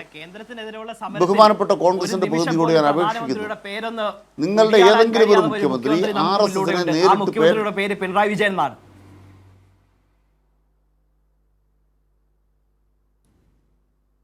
ഈ കഴിഞ്ഞ ദിവസം മുഖ്യമന്ത്രി പത്രസമ്മേളനം നടന്ന് കണ്ടായിരുന്നു. ക്രിസ്തുമസിൻ്റെ തലേന്ന് RSSൻ്റെ പേരെടുത്ത് പറഞ്ഞ് മുഖ്യമന്ത്രി പത്രസമ്മേളനത്തിൽ പറയുന്നത് നിങ്ങൾ കേട്ടോ? ഈ ക്രിസ്തുമസിൻ്റെ തലേന്നാണ് ഇന്ത്യ മുഴുവൻ ക്രൈസ്തവർക്കെതിരായിട്ട് കടന്നാക്രമണം നടത്തുന്നു, മറുഭാഗത്ത് എങ്ങനെയാണ് മുസ്ലിം ന്യൂനപക്ഷത്തെ ഒറ്റപ്പെടുത്താൻ നോക്കുന്നത്. ഈ വിഷയങ്ങൾ കൈകാര്യം ചെയ്തുകൊണ്ട് ബഹുമാനപ്പെട്ട മുഖ്യമന്ത്രി പറഞ്ഞ കാര്യങ്ങൾ കേട്ടില്ലേ? അതിൽ RSSനെ എതിർക്കുന്ന കണ്ടില്ലേ? RSSൻ്റെ പേരെടുത്ത് ചോദ്യം ചെയ്യാൻ തൻ്റെ ഇടമുള്ള ഏക മുഖ്യമന്ത്രി ഇന്ന് ഇന്ത്യയിൽ പിണറായിയാണ്. RSSൻ്റെ പേര് മമതാ ബാനർജി ഞാൻ കേട്ടിട്ടില്ല. ഉണ്ടോ നിങ്ങളൊന്ന് കേൾപ്പിക്കുക. അതാണ് പിണറായി വിജയൻ. അതാണ് പിണറായി വിജയൻ്റെ വില. നിങ്ങൾ പിണറായി വിജയൻ്റെ വില മനസ്സിലാക്കണം. അദ്ദേഹത്തിൻ്റെ വില എന്താണ്? ഇപ്പോൾ അതാ ഒരു ഫേസ്ബുക്ക് പോസ്റ്റ് കൊണ്ട് എത്ര പേർക്ക് വീട്, ആ വീട് കൊടുത്ത പദ്ധതിയോടൊന്നും ഞങ്ങൾക്ക് യോജിപ്പില്ല. ആദ്യം ഇറക്കി വിടുകയാണ് വേണ്ടേ? മഞ്ഞത്തേക്ക് ഇറക്കി തള്ളിയിട്ട് മുഖ്യമന്ത്രി പിണറായി അടക്കം പ്രതിഷേധം ഉയർത്തിക്കൊണ്ട് വന്നപ്പോൾ എന്നാൽ വീട് തന്നേക്കാം, ഒരു 5 ലക്ഷം വെച്ചേക്കാൻ പറഞ്ഞു. ഏത് ഉടുതുണിക്കും മറുതുണി ഇല്ലാതെ ഇറക്കി വിട്ടവരോട് വെക്ക 5 ലക്ഷം രൂപ. സിദ്ധരാമയ്യ പറയുകയാണ് കർണാടകത്തിൽ. ഇപ്പോൾ അവസാനം കേട്ടതാണ്. നിങ്ങൾ വയനാട്ടിൽ പോയിട്ട് നോക്ക്, കോൺഗ്രസിൻ്റെ വീടല്ല, LDF ഈ സർക്കാർ വെക്കുന്ന വീട് കണ്ടു നോക്ക്, എങ്ങനെയാണ് പെരുമാറുന്നത് നോക്ക്. അപ്പോൾ അതുകൊണ്ടാണ് ഞങ്ങൾ പറയുന്നത്, നിങ്ങളൊരു ആഖ്യാനം ഉണ്ടാക്കുകയാണ്. ഞാൻ ചോദിക്കുന്ന ചോദ്യം ഇതാണ്, ഗവർണർ ചാൻസലർ ആവേണ്ടതില്ല എന്ന കേരള സർക്കാരിൻ്റെ നിയമനിർമ്മാണത്തെ UDF പിന്തുണച്ചോ എതിർത്തോ? നിങ്ങളാ നിയമനിർമ്മാണത്തെ എതിർത്തു. ആ ബില്ലിൽ ഒപ്പിടരുതെന്ന് ഗവർണറുടെ രാജ്ഭവനിൽ പോയിട്ട് നിവേദനം കൊടുത്തയാളുടെ പേരാണ് VD സതീശൻ. ഇപ്പം എന്താ സ്ഥിതി? അത് ഒപ്പിടാത്തതിനെതിരെ ഡൽഹിയിൽ സുപ്രീം കോടതി കേസുണ്ട്. ഞങ്ങൾ കേസ് പിൻവലിച്ചിട്ടില്ല കേട്ടോ. പക്ഷേ മദ്രാസിലെ കോടതി വിധിയെ അട്ടിമറിച്ചുകൊണ്ട്, മദ്രാസിയുടെ കേസിലെ വിധിയെ അട്ടിമറിച്ചുകൊണ്ട് ഒരു റഫറൻസ് വന്നിട്ടുണ്ട്. വീണ്ടും ആ യുദ്ധത്തിലേക്ക് പോവാണ്. ആ യുദ്ധം തുടരണമെങ്കിൽ LDF തുടരണം. ശരി, ഇവിടെ മോദിക്കെതിരായിട്ട് സുപ്രീം കോടതി കൊടുത്ത കേസ് UDF മുന്നോട്ട് കൊണ്ടുപോകും. നേരത്തെ താങ്കൾ തന്നെയാണ് RSSനെ വിമർശിക്കാത്ത മുഖ്യമന്ത്രി എന്ന നിലയിൽ പിണറായിയെ കുറിച്ച് പറഞ്ഞു. അതിന് എണ്ണി പറഞ്ഞ അദ്ദേഹത്തിന്റെ മറുപടി ഞാനിവിടെ ശ്രീ അനിൽകുമാറിനോട് ചോദിക്കാൻ ആഗ്രഹിക്കുന്നു. അങ്ങ് തുടർച്ചയായി എന്നോട് ഇടപെട്ടല്ലോ, അങ്ങ് ഈ ഘട്ടത്തിലൊക്കെ ഇടപെട്ടല്ലോ. സാർ, ചോദ്യം ഞാൻ ചോദിച്ചതിനെ കുറിച്ചൊക്കെ നല്ല ധാരണയുണ്ട്. പൂർത്തിയാക്കാൻ അനുവദിക്കാത്ത തരത്തിൽ ഇടപെട്ടായിരുന്നല്ലോ. അല്ല, അങ്ങനെയല്ല ഞാൻ പറഞ്ഞത്. നിങ്ങളുടെ ഈ രാഷ്ട്രീയ ആരോപണങ്ങളും വിമർശനങ്ങളും തെരഞ്ഞെടുപ്പ് കാലത്ത് നിരന്തരം എല്ലാവരും അങ്ങോട്ടും ഇങ്ങോട്ടും പറഞ്ഞു. അതിൻ്റെ ആവർത്തനമല്ല വേണ്ടത്. മറ്റത്തൂർ പോലെ നിങ്ങൾക്ക് CPM-നെയും BJP-യും തമ്മിൽ ബന്ധിപ്പിക്കാൻ കഴിയുന്ന ഒരു തദ്ദേശ ഭരണ സ്ഥാപനത്തിന്റെ പേര് പറയാമോ? 2 വിപ്പ് ഇത്തരം കാര്യങ്ങളാണ് ചോദിച്ചത്. താങ്കൾ അതിനു പകരം SFI ചെയ്ത സമരവും ഗവർണറും എന്ന പഴയ ആഖ്യാനത്തിൽ നിന്നു. RSSനെ കുറിച്ച് ചോദിച്ചപ്പോൾ ശ്രീ അനിൽകുമാർ ഓരോരോ വാർത്താ സമ്മേളനം എടുത്തു വെച്ച് പറയുന്ന സമയമുണ്ട്. വീണ്ടും താങ്കൾ തന്നെയാണ് സമയം കളയുന്നത്. തൗഫീഖ് എന്നോട് ചോദിച്ചാൽ എനിക്ക് പറയേണ്ടി വരും. ആ പറയേണ്ടി വരുമ്പോൾ സമയം താങ്കളുടേത് അടക്കം പോകും എന്നോർത്താൽ വളരെ നല്ലത്. എനിക്കിവിടെ ശ്രീ അനിൽകുമാറിനോട് ചോദിക്കാനുള്ള മറ്റൊരു കാര്യം, ഇപ്പോൾ CPM-ന്റെ സംസ്ഥാന സമിതി യോഗം ഇന്ന് കഴിഞ്ഞു. തെരഞ്ഞെടുപ്പിനെ കുറിച്ചുള്ള വിലയിരുത്തലുണ്ടായി. ആ തെരഞ്ഞെടുപ്പിന് അതേക്കുറിച്ച് ഇന്ന് സംസ്ഥാന സെക്രട്ടറി വാർത്താ സമ്മേളനം നടത്തി. ഇപ്പോൾ ഗൃഹസന്ദർശന പരിപാടിയും മറ്റുമായി പോകുന്നു. അതിൽ പറഞ്ഞ വളരെ പ്രധാനപ്പെട്ട കാര്യങ്ങൾ, ഇപ്പോൾ UDF വർഗീയ ശക്തികളെ കൂട്ടുപിടിച്ചു, BJP-യും ചില മാധ്യമങ്ങളും കള്ളപ്രചാരണം നടത്തി. ഇതെല്ലാം തിരിച്ചടിയായി. ഇപ്പോൾ കോൺഗ്രസ് നേതാവ് സുബ്രഹ്മണ്യൻ്റെ മുഖ്യമന്ത്രിയെയും പോറ്റിയും കൂടെ ബന്ധിപ്പിക്കുന്ന നിർമ്മിത വ്യാജ ചിത്രം, അതുപോലെ തന്നെ തിരുവനന്തപുരത്ത് മേയറായി വന്ന VV രാജേഷിനെ മുഖ്യമന്ത്രി അങ്ങോട്ട് വിളിച്ചു. ഇപ്പോൾ തൗഫീഖ് അത് പറയുന്നത് കേട്ടു. വസ്തുതകൾ വ്യക്തമാക്കപ്പെട്ടിട്ടും അദ്ദേഹം അത് ആവർത്തിക്കാൻ ശ്രമിക്കും. നമ്മൾ ഈ ചർച്ച സാന്ദർഭികമായി പറഞ്ഞതാണ്. പ്രാദേശികമായി വീഴ്ചകൾ സംഭവിച്ചു. CPM-ന്റെ വിലയിരുത്തലാണ് ഞാനീ പറയുന്നത്. അമിത ആത്മവിശ്വാസം തിരിച്ചടിയായി എന്ന് വെച്ചാൽ തെരഞ്ഞെടുപ്പ് കാലത്ത് ഇത്തരം പ്രശ്നങ്ങളെ തിരിച്ചറിയാൻ കഴിയുന്നതിൽ CPM-ന് സംഘടനാപരമായി പരാജയം സംഭവിച്ചു എന്നുള്ളത് CPM എന്ന പാർട്ടിയെ സംബന്ധിച്ച് അങ്ങേയറ്റം ഗൗരവമുള്ളൊരു പ്രശ്നമല്ലേ ശ്രീ അനിൽകുമാർ? അതെ, CPM ഉണ്ടായ കാര്യങ്ങളെല്ലാം ഗൗരവത്തോടെയാണ് കാണുന്നത്. പക്ഷെ ഒരു കാര്യത്തിൽ ഞങ്ങൾക്ക് വളരെ ആശ്വാസമുണ്ട്. എന്താണ് ആശ്വാസം? ലോക്സഭാ തെരഞ്ഞെടുപ്പിലാണ് 66 ലക്ഷം വോട്ടിലേക്ക് LDF താഴോട്ട് പോയത്. ചരിത്രത്തിൽ അങ്ങനെ കുറഞ്ഞിട്ടില്ല, ആദ്യമായിട്ടായിരുന്നു. അതിന് കാരണം നമ്മുടെ രാജ്യത്താകമാനം ഉണ്ടായ വർഗീയവൽക്കരണം ഒരു ഭാഗത്ത് മോദിയും BJP ഉയർത്തി. അതിനോടുള്ള മതന്യൂനപക്ഷങ്ങളുടെ പ്രതികരണം ശക്തമായി. ഈ 2 ധ്രുവീകരണത്തിനിടയിൽ ഇടതുപക്ഷത്തോടുള്ള വിപ്രതിപത്തിയല്ല പ്രകടിപ്പിച്ചത്, വോട്ട് ചോർന്നു പോയിട്ടുണ്ട് പരസ്പരം ഏറ്റുമുട്ടിക്കഴിഞ്ഞപ്പോൾ. ഞങ്ങളുടെ പ്രധാനപ്പെട്ട ലക്ഷ്യം എന്തായിരുന്നു? ഞങ്ങളുടെ അടിത്തറ തിരിച്ചു പിടിക്കുക. ഞങ്ങളുടെ അടിത്തറ തിരിച്ചു പിടിക്കുമ്പോൾ ഞങ്ങൾക്ക് നല്ല ബോധ്യമുണ്ട് BJP ശക്തിപ്പെടാതിരിക്കണം. ഞങ്ങളുടെ അടിത്തറ തിരിച്ചു പിടിക്കുക എന്നാൽ BJPയെ ദുർബലപ്പെടുത്തുക തന്നെയാണ്. BJPയെ ദുർബലപ്പെടുത്തിക്കൊണ്ട് അടിത്തറ തിരിച്ചു പിടിക്കാൻ കഴിയൂ. ഇപ്പോൾ അത് 84 ലക്ഷം വോട്ടായി മാറി. ഒരു 17 ലക്ഷം വോട്ട് വർദ്ധിച്ചു എന്ന് പറഞ്ഞാൽ കണക്കെന്താണ്? ചെറിയ കണക്കല്ല. അതിൻ്റെ ഭാഗമായിട്ട് അടിത്തറ ശക്തമായി. 84 ലക്ഷം വോട്ടെന്ന് പറഞ്ഞാൽ കഴിഞ്ഞ നിയമസഭാ തെരഞ്ഞെടുപ്പിൽ 90 ലക്ഷം വോട്ടേ ഉള്ളൂ. കഴിഞ്ഞ തദ്ദേശ തെരഞ്ഞെടുപ്പിൽ 90 ലക്ഷം വോട്ടേ ഉള്ളൂ. ഇപ്പം ഞങ്ങൾക്ക് വോട്ടിൻ്റെ കുറവ് 6 ലക്ഷം വോട്ടേ ഉള്ളൂ. പക്ഷേ UDFന് ഇപ്പോൾ 90 ഉണ്ടെന്ന് കൊണ്ട് കാര്യമില്ല. അതിൽ അവരുടെ കയ്യിലുള്ള ആ 90-ൽ 6 ലക്ഷവും മലപ്പുറത്ത് മാത്രമാണ്. അല്ല ശ്രീ അനിൽകുമാർ, ആ വോട്ട് നേട്ടം നിരാകരിക്കുന്നില്ല. വോട്ട് നേട്ടം സംഭവിച്ചിട്ടുണ്ട്. 2024 നിന്ന് 25 തദ്ദേശ തെരഞ്ഞെടുപ്പിലേക്ക് പോകുമ്പോൾ CPM-നും LDF-നും തിരിച്ചടി ഉണ്ടാകുമ്പോഴും വോട്ട് നേട്ടം ഉണ്ടായിട്ടുണ്ട്. അവിടെ നിന്ന് 24 നിന്ന് പിന്നോട്ടല്ല വീണ്ടും പോയത്. അതിൽ നിന്ന് കറക്റ്റ് ചെയ്ത് മുന്നോട്ട് വരാനും താങ്കൾ പറഞ്ഞ പോലെ ഒക്കെയുള്ള കണക്ക് ശരിയാണ്. പക്ഷേ അപ്പോഴും പ്രാദേശിക തലത്തിൽ വീഴ്ച സംഭവിച്ചു. അതുപോലെ അമിതമായ ആത്മവിശ്വാസം വിനയായി. അതുപോലെ തന്നെ UDFൻ്റെ വർഗീയ പ്രചാരണം, ഇതൊക്കെ വളരെ പ്രചാരണ കാലത്ത് വളരെ വളരെ സൂക്ഷ്മമായ നിരീക്ഷണത്തിലൂടെ കറക്റ്റ് ചെയ്യപ്പെടേണ്ട, അതിനെതിരായ മറുതന്ത്രം അവതരിപ്പിച്ച് സംഘടനാപരമായി മുമ്പ് പറഞ്ഞ പോലെ പ്രാദേശിക വീഴ്ചകളെ തിരിച്ചറിഞ്ഞു പോകാൻ കഴിയുന്ന ഒരു പാർട്ടിയല്ലേ CPM. ഞങ്ങൾ വിലയിരുത്തിയൊരു കാര്യം എന്താണെന്ന് വെച്ചാൽ മുഖ്യമന്ത്രിയുടെ പ്രഖ്യാപനം 1 കോടി മനുഷ്യരെ ബാധിക്കുന്ന കാര്യമാണ്. പെൻഷൻ, സ്ത്രീ സുരക്ഷാ പദ്ധതി, കണക്ട് വർക്ക് പദ്ധതി, ഏതാണ്ട് 1 കോടി പേർ, അംഗനവാടി, ആശ, സ്കൂൾ പാചകം. സ്വാഭാവികമായും നമ്മൾ ധരിക്കുന്നത് എന്താണ്? ജനങ്ങളിൽ അതിൻ്റെ പ്രതിഫലനം ഉണ്ടാവും. അതാണ് ഞങ്ങൾ സ്വാഭാവികമായിട്ട് ധരിക്കുന്നത്. ആ പ്രതിഫലനം ഉണ്ടായതുകൊണ്ടാണ് 17 ലക്ഷം വോട്ട് വർദ്ധിച്ചത്. പക്ഷെ പൂർണ്ണമായിട്ടും ആയില്ല.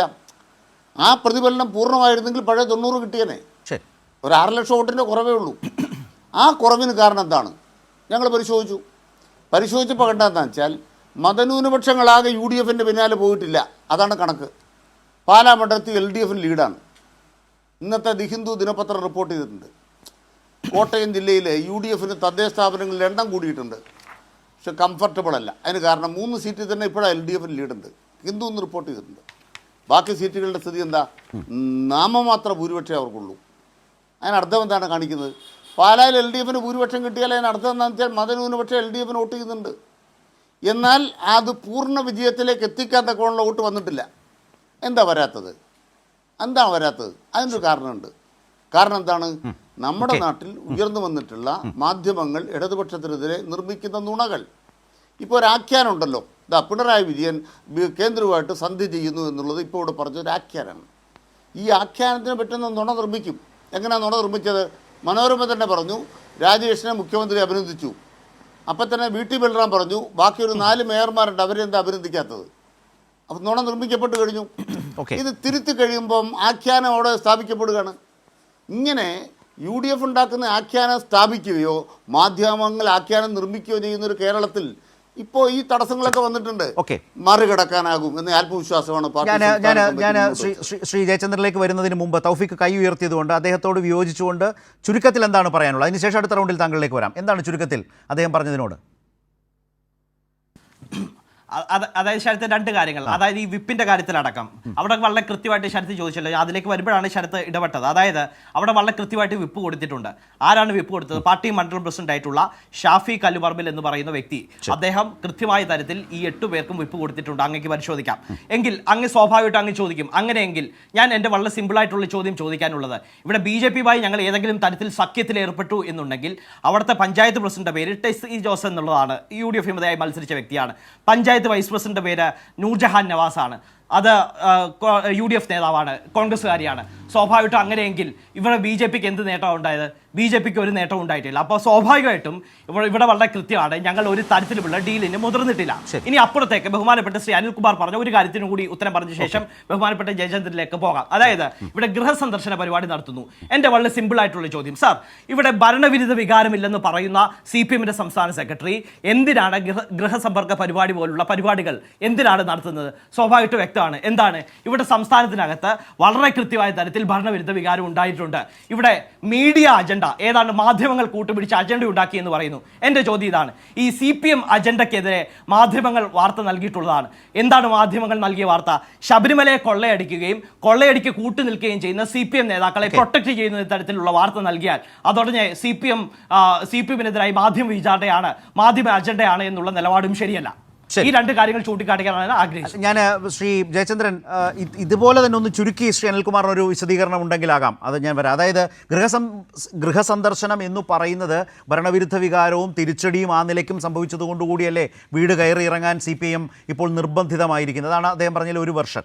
രണ്ടാമത്തെ കാര്യം, ഞാനത് തൗഫീഖിനോടും പറയാണ്, ഈ ചർച്ചയിൽ നമ്മൾ പറഞ്ഞ കോൺഗ്രസും BJPയും തമ്മിൽ വളരെ പരസ്യമായ ഏതെങ്കിലും ഒരു ഡീൽ ഉണ്ടാക്കി, സഖ്യം ഉണ്ടാക്കി എന്നല്ല, കോൺഗ്രസ്സുകാർക്ക് അതിവേഗം BJPയുമായി ചങ്ങാത്തത്തിലാകാൻ കഴിയുന്നു എന്ന് മറ്റത്തൂർ ഒരു പാഠം മലയാളിക്ക് മുമ്പിൽ തന്നു എന്ന് അതിൻ്റെ ഗൗരവമായ വശം ആ നിലയിലാണ്. ശ്രീ അനിൽകുമാർ ഒന്ന് ചുരുക്കി. അല്ല, BJPക്ക് എന്ത് കിട്ടിയെന്നുള്ളതാണ് ചോദ്യം. BJPക്ക് കാരണം CPM-നെ തകർക്കണം. അതിന് കാരണം എന്താണ്? കേരളത്തിലെ UDF എന്ന് പറയുന്നത് അടിസ്ഥാനപ്പെടുത്തിയിരിക്കുന്നത് മുസ്ലിം ലീഗ് അടക്കമുള്ള ഒരു സംവിധാനത്തെയാണ്, മതരാഷ്ട്രീയത്തെയാണ്. സ്വാഭാവികമായിട്ടും BJP എന്ന് പറയുന്നത് മുസ്ലിം വിരുദ്ധതയാണ് പ്രധാനപ്പെട്ട ആശയമായിട്ട് വെച്ചിരിക്കുന്നത്. അപ്പോൾ അവർക്ക് എവിടെ നിന്നാണ് ആളെ സംഘടിപ്പിക്കേണ്ടത്? CPM-ൻ്റെ അടിത്തറ തോണ്ടണം. CPM-ൻ്റെ അടിത്തറ തോണ്ടാൻ എന്ത് വേണം? ഒരു തവണ UDF-നെ ജയിപ്പിച്ചാൽ മതി. കേരളത്തിൽ ഒരു തവണ കൂടി നിയമസഭയിൽ UDF-നെ ജയിപ്പിച്ചാൽ വർഗീയ അന്തരീക്ഷമാകും. മുസ്ലിം ലീഗ് അധികാരത്തിൽ വന്നാൽ സ്വാഭാവികമായിട്ടും അവിടെ കിട്ടിയില്ല, ഇവിടെ കിട്ടിയില്ല, മറ്റിടത്ത് കൊടുത്തു, കിട്ടിയില്ല എന്നൊക്കെ പറഞ്ഞിട്ട് കോലാഹലം ഉണ്ടാക്കാൻ വളരെ എളുപ്പമാണ് RSS-ന്. വളരെ വേഗം കേരളത്തിൽ മാറാടുകൾ ആവർത്തിക്കും, ചാലക്കമ്പോളം കത്തും. 10 കൊല്ലതില്ല. അത് BJP ആഗ്രഹിക്കുന്നു. നിങ്ങളുടെ മറ്റത്തൂർ മാത്രമല്ല, കേരളത്തിലും BJP ആഗ്രഹിക്കുന്നത് UDF-നെ അധികാരത്തിൽ കൊണ്ടുവരാനാണ്. മുസ്ലിം ലീഗിനെ അധികാരത്തിൽ കൊണ്ടുവരണം BJPക്ക്. എന്ത് കാരണം? അതിലൂടെ മാത്രമേ കേരളത്തെ വർഗീയവൽക്കരിക്കാൻ കഴിയൂ. അപ്പം മുസ്ലിം ലീഗിനെ അധികാരത്തിൽ കൊണ്ടുവന്ന് കേരളത്തെ ഏറ്റവും വേഗം വർഗീയവൽക്കരിക്കുക എന്ന BJPയുടെ അജണ്ടയുടെ ഭാഗമായിട്ടാണ് മുസ്ലിം ലീഗ് ഉൾപ്പെടുന്ന UDF-ന് ഒരു പിന്തുണ കൊടുക്കുന്നത്. ഞങ്ങളുടെ സ്റ്റാൻഡ് എന്താണ്? ഞങ്ങൾ UDF-ൻ്റെ പിന്തുണ ഒരു പഞ്ചായത്തിലും സ്വീകരിക്കില്ല. അതിന് കാരണം എന്താണ്? BJPയെ ഞങ്ങൾ ചെറുക്കുന്നുണ്ടെങ്കിൽ മുസ്ലിം ലീഗ് ഉൾപ്പെടുന്ന UDF-നെ ഞങ്ങൾ ചെറുക്കണം. രണ്ട് കൂട്ടരും വേണ്ട. ഇതാണ് ഞങ്ങളുടെ സ്റ്റാൻഡ്. ഞങ്ങൾ വളരെ വ്യക്തമായിട്ട് പറയും. പിന്നെ ജനങ്ങളെ കാണാൻ പോണത് ഇന്നല്ലല്ലോ ഈ സർക്കാർ അധികാരത്തിൽ വന്ന ആദ്യത്തെ ദിവസം പോയതാണ് 10 ലക്ഷം വീട്, 9 ലക്ഷം പേർക്ക് വീട് കൊടുക്കുന്ന പദ്ധതി. വേറൊരു സർവേ ആണല്ലോ പട്ടിണിക്കാരെ തേടാൻ പോയത്. ദാരിദ്ര്യരേഖയ്ക്ക് താഴെ താമസിക്കുന്ന ഒരു രേഖയില്ലാത്ത ദാരിദ്ര്യമുക്ത കേരളം പദ്ധതി 64,000 പേരെ കണ്ടു. വീണ്ടും കാണാൻ പോവാണ്. മഞ്ഞക്കാടും പിങ്ക് കാടും ഉള്ളവർക്കെല്ലാം വീടുകളിൽ അവർക്ക് വീട്ടമ്മമാരുടെ ഒരു സുരക്ഷാ പദ്ധതി, കുട്ടികൾക്ക് കണക്ട് വർക്ക് പദ്ധതി പൊയ്ക്കൊണ്ടിരിക്കുകയാണ്. പക്ഷെ ഞങ്ങൾക്കെതിരെ മാധ്യമങ്ങൾ നുണ നിർമ്മിക്കുമ്പോൾ ആ മാധ്യമങ്ങൾ കാണുന്നല്ല ഞങ്ങൾ എന്ന മതി. അതിലൂടെ ഞങ്ങൾ ജനങ്ങളുടെ സമ്മതിയെ കൂടുതൽ 5 ലക്ഷത്തി, അതായത് അതിദരിദ്രർ ഈ സംസ്ഥാനത്ത് 5,91,191 പേരുണ്ട് എന്ന മമ്മിക്കുട്ടി MLA-ക്ക് ബഹുമാനപ്പെട്ട ഭക്ഷ്യമന്ത്രി നൽകിയ മറുപടി നമുക്ക് മുന്നിലൂടെയുണ്ട്. ആ കണക്കിൽ നിന്ന് എങ്ങനെയാണ് 64,006 എത്തിയത്? മറുപടി ഉണ്ടോ? എന്ത് സർവേയുടെ അടിസ്ഥാനത്തിലാണ്, എന്ത് പഠനത്തിന്റെ അടിസ്ഥാനത്തിലാണ് അത്തരത്തിലൊരു പഠനം നടത്തിയിട്ടുണ്ടെങ്കിൽ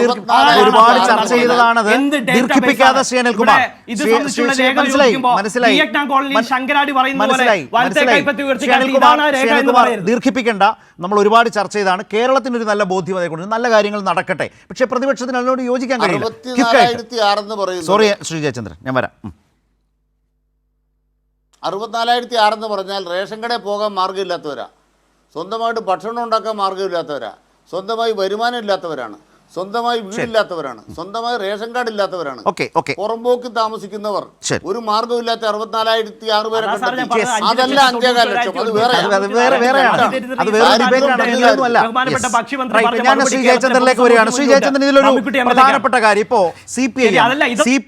CPIM ഇതുമായി ബന്ധപ്പെട്ട് നടത്തിയിട്ടുള്ള വിലയിരുത്തലുകളെ തുടർന്ന് ഇന്ന് നടത്തിയിട്ടുള്ള അവരുടെ ഒരു പാർട്ടിയുടെ വിശദീകരണമുണ്ട്. ഒരു ഭാഗത്ത് പലപ്പോഴും വലിയ തിരിച്ചടികൾ ഉണ്ടാകുമ്പോൾ കോൺഗ്രസ് എങ്ങനെയാണ് ചെയ്യുന്നത്, അതിന് പല കമ്മീഷൻ ഭീഷണിയും വെക്കാറുണ്ട്. അത് പലപ്പോഴും ആ നേതാക്കൾ തന്നെ വളരെ പരിഹാസ രൂപേണ പറയാറുണ്ട് അതിൻ്റെയൊക്കെ ഒരു അവസ്ഥയെക്കുറിച്ച്. CPM ബൃഹത്തായ പരിപാടികൾ, വിപുലമായ പരിപാടികളാണ്. ഇപ്പോൾ മേഖലാതല LDFിൻ്റെ ജാഥകൾ വരുന്നു, അതുപോലെ തന്നെ ഗൃഹസന്ദർശന പരിപാടി അതിനു മുമ്പ് വരുന്നു.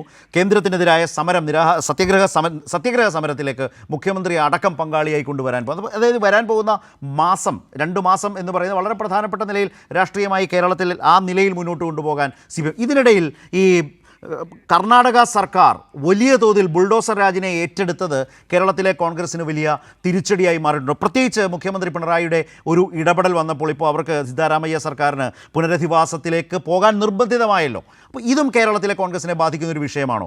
ഈ മതന്യൂനപക്ഷങ്ങളുമായി ബന്ധപ്പെട്ട് ഇപ്പോഴത്തെ BJP കോൺഗ്രസ് ലൈനുമായി ബന്ധപ്പെട്ടൊക്കെ ചർച്ച ചെയ്യുന്നൊരു ഭാഗത്ത് അതും പ്രഹരമാണോ കേരളത്തിൽ കോൺഗ്രസിനെ സംബന്ധിച്ച്?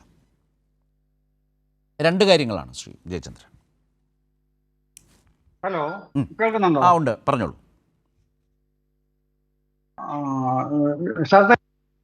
ഇന്നത്തെ ഗവൺമെന്റ് സമ്മേളനം ഉണ്ടല്ലോ, 3 ദിവസം നേതൃയോഗത്തിന് ശേഷം അദ്ദേഹം നടത്തിയ വാർത്താ സമ്മേളനത്തിൽ ഏറ്റവും ശ്രദ്ധേയമായി എനിക്ക് തോന്നിയ ഒരു പ്രയോഗം എന്ന് പറയുന്നത് ആത്മവിമർശനമാണ്. സ്വയം വിമർശനം, അമിതമായ ആത്മവിശ്വാസം. ഞാൻ നേരത്തെ സൂചിപ്പിച്ചു. അങ്ങനെ പറയും. അതെ, അതാണ് സൂചിപ്പിക്കുകയും ചെയ്തത്. അങ്ങനെ പറയുമ്പോൾ പിന്നെ ചില സോഷ്യോ പൊളിറ്റിക്കൽ ആസ്പെക്ട്സ് ആണ് ഈ റിസൾട്ട് ഇങ്ങനെ ആക്കിയത് എന്നുള്ളതിന്റെ മറ്റൊരു ഏറ്റുപറച്ചിലും കൂടി അത് മാറുന്നുമുണ്ട്. ഉദാഹരണം പറഞ്ഞാൽ എല്ലാ ജില്ലകളിലും ഉണ്ടെങ്കിലും ഒരു ഉദാഹരണം നോക്കാം. പിന്നെ കോഴിക്കോട് ജില്ലയിൽ ആകെ 13 നിയമസഭാ മണ്ഡലങ്ങളാണ് ഉള്ളത്. അത് കാലങ്ങളായി, എത്രയോ കാലങ്ങളായി പിന്നെ LDFനാണ് ആധിപത്യം. പക്ഷെ ഇതാദ്യമായി ഈ ലോക്സഭാ തെരഞ്ഞെടുപ്പിന്റെ അത് മാറ്റി നിർത്തിയാൽ ഇപ്പോ 10 ജില്ലകളിൽ UDFനാണ് ആധിപത്യം ഉണ്ടായിരിക്കുന്നത്. 10 ജില്ലകളിൽ 3 ജില്ലകളിൽ മാത്രമേ LDF ആധിപത്യം കോഴിക്കോടുള്ളൂ. അതിന്റെ അർത്ഥം അതിന്റെ ആകത്തുകയാണ് അമിതമായ ആത്മവിശ്വാസം എന്ന് പറയുന്നത്. മറ്റൊരുപാട് ഘടകങ്ങളുള്ളത് ശ്രീ അനിൽകുമാറോട് അത് വിശദീകരിച്ചു കഴിഞ്ഞു, അതുകൊണ്ട് അതിലേക്ക് പോകേണ്ടതില്ല. പിന്നെ താങ്കൾ ചോദിച്ച ഈ യലഹങ്ക പ്രശ്നം എന്ന് പറഞ്ഞാൽ ചെറിയ കാര്യമൊന്നും അല്ല. സഞ്ജയ് ഗാന്ധിയുടെ കാലത്ത് 7 ലക്ഷം പേര് ഒരു രാത്രി കൊണ്ട് ഒഴിപ്പിച്ച ഡൽഹിയിലെ നരനായാട്ട് എന്ന് തന്നെ പറയാവുന്നതിന്റെ വേറെ പുതിയ പ്രശ്നമായിട്ടാണ് ഇതിപ്പോൾ വരുന്നത്. എന്നിട്ട് ഈ വിചിത്രമായ വാദം എന്താണ് വരുന്നതെന്ന് അറിയാമോ? തങ്ങൾ ഭൂമി ഏറ്റെടുക്കുകയായിരുന്നു അത്രേ. അല്ല ശ്രീ ജയചന്ദ്രൻ, അത് ചരിത്രപരമായി സഞ്ജയ് ഗാന്ധി അടിയന്തരാവസ്ഥ ആ കാലവുമായി കോൺഗ്രസിനെ ബന്ധപ്പെടുത്തി പറയുമ്പോൾ തന്നെ വർത്തമാനകാല ഇന്ത്യയിൽ ഈ ബുൾഡോസർ രാജുമായി പോകുന്നത് ആര്? സംഘ് പരിവാർ, ഹിന്ദുത്വ ശക്തികൾ, അത്തരം ആ ഭരണകൂടങ്ങൾ അവരുടെ ഒരു അധികാര പ്രയോഗത്തിൻ്റെ ഭാഗമായി ബുൾഡോസർ രാജിനെ നടപ്പാക്കുന്നതിനെ വിമർശിക്കുന്ന പ്രതിപക്ഷത്തെ പ്രധാനപ്പെട്ട പാർട്ടി ഭരിക്കുന്നൊരു സംസ്ഥാനത്ത് ഈ വിധത്തിലേക്ക് ഈ ദുർബലരായ മനുഷ്യരെ പൊടുന്നനവെ ഒരു പുലർച്ചെ JCB കൊണ്ടുവന്ന് തകർത്ത് അവരെ വഴിയാധാരമാക്കുന്ന പെരുവഴിയിലേക്ക് ഇറക്കി വിടുന്ന ഒരു അവസ്ഥയാണ് ഉണ്ടായിട്ടുള്ളത്. ആ രീതിയിലൊരു വർത്തമാനകാല രാഷ്ട്രീയത്തിലെ താരതമ്യം അത് ഭയാനകമാണല്ലോ. ഭയാനകമാണെന്ന് മാത്രമല്ല, BJPക്കാൾ ഇക്കാര്യത്തിൽ തങ്ങളാണ് മുമ്പിട്ട് നിൽക്കുന്നവർ എന്ന് തെളിയിക്കാനുള്ള ഒരു അൺഡ്യൂ ഹേസ്റ്റ് എന്നൊക്കെ നമ്മൾ പറയുന്ന അനാവശ്യ ധൃതി അവർ എത്രയും വേഗം കാണിക്കുകയാണ്. ഇത് ഇവിടെ മാത്രമല്ല, കർഷക സമരം നടന്നപ്പോൾ ഡൽഹിയില് വൃന്ദാക്കാരായിട്ട് അവിടെ നിറങ്ങളായി മാറി നിൽക്കണമെന്ന് ബുൾഡോസർകാരനോട് പറയുന്ന ഇപ്പോഴും നമ്മുടെ മനസ്സിൽ ജ്വലിച്ചു നിൽപ്പുണ്ടല്ലോ ആ സംഗതി. അപ്പൊ ഇവിടെ പ്രത്യേകം ശ്രദ്ധിക്കേണ്ട കാര്യം, താങ്കൾ ആ സംഘപരിവാറിന്റെ കാര്യം പറഞ്ഞപ്പോഴാണ് ഞാൻ അത് ആ ഒരു ആസ്പെക്ട് കൂടെ പറയണം എന്ന് എനിക്കൊരു പിന്നെ അതുകൂടെ പറയുന്നത്. മുസ്ലിങ്ങളെയാണ്, മുസ്ലിം ജനസാമാന്യത്തിനെയാണ് 3000 ആൾക്കാരെ ഒരു രാത്രിയിൽ ഇലഹങ്കയിൽ നിന്ന് കുടിയൊഴിപ്പിക്കുന്നത്. എന്തിനു വേണ്ടിയിട്ട്? എന്നിട്ട് പറയുന്നത് എന്താണ്? പറയുന്നത് ഇവിടെ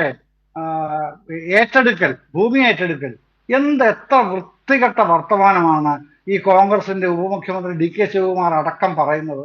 എത്ര വൃത്തികെട്ട വർത്തമാനമാണ്, ജനാധിപത്യ വിരുദ്ധമായ വർത്തമാനമാണ്. കാരണം ഇതിന് 2013 പാർലമെന്റ് പാസ്സാക്കിയ നിയമമുണ്ടല്ലോ, ഏറ്റെടുക്കൽ നിയമം. അതനുസരിച്ചാണല്ലോ കേരളത്തിൽ NH-66 നിർമ്മാണത്തിൽ ഉടനീളം ഭൂമി ഏറ്റെടുത്തതും ആൾക്കാർക്ക് കോടിക്കണക്കിന് രൂപ വിതരണം ചെയ്ത് താങ്കൾക്ക് നേരിട്ടറിയുന്ന ഒരുപാട് കാര്യങ്ങളുണ്ടല്ലോ. ആലപ്പുഴ ജില്ലയിലും മറ്റു ജില്ലകളിലും അടക്കമുണ്ടല്ലോ, എത്രയോ പ്രദേശങ്ങളിലുണ്ട്.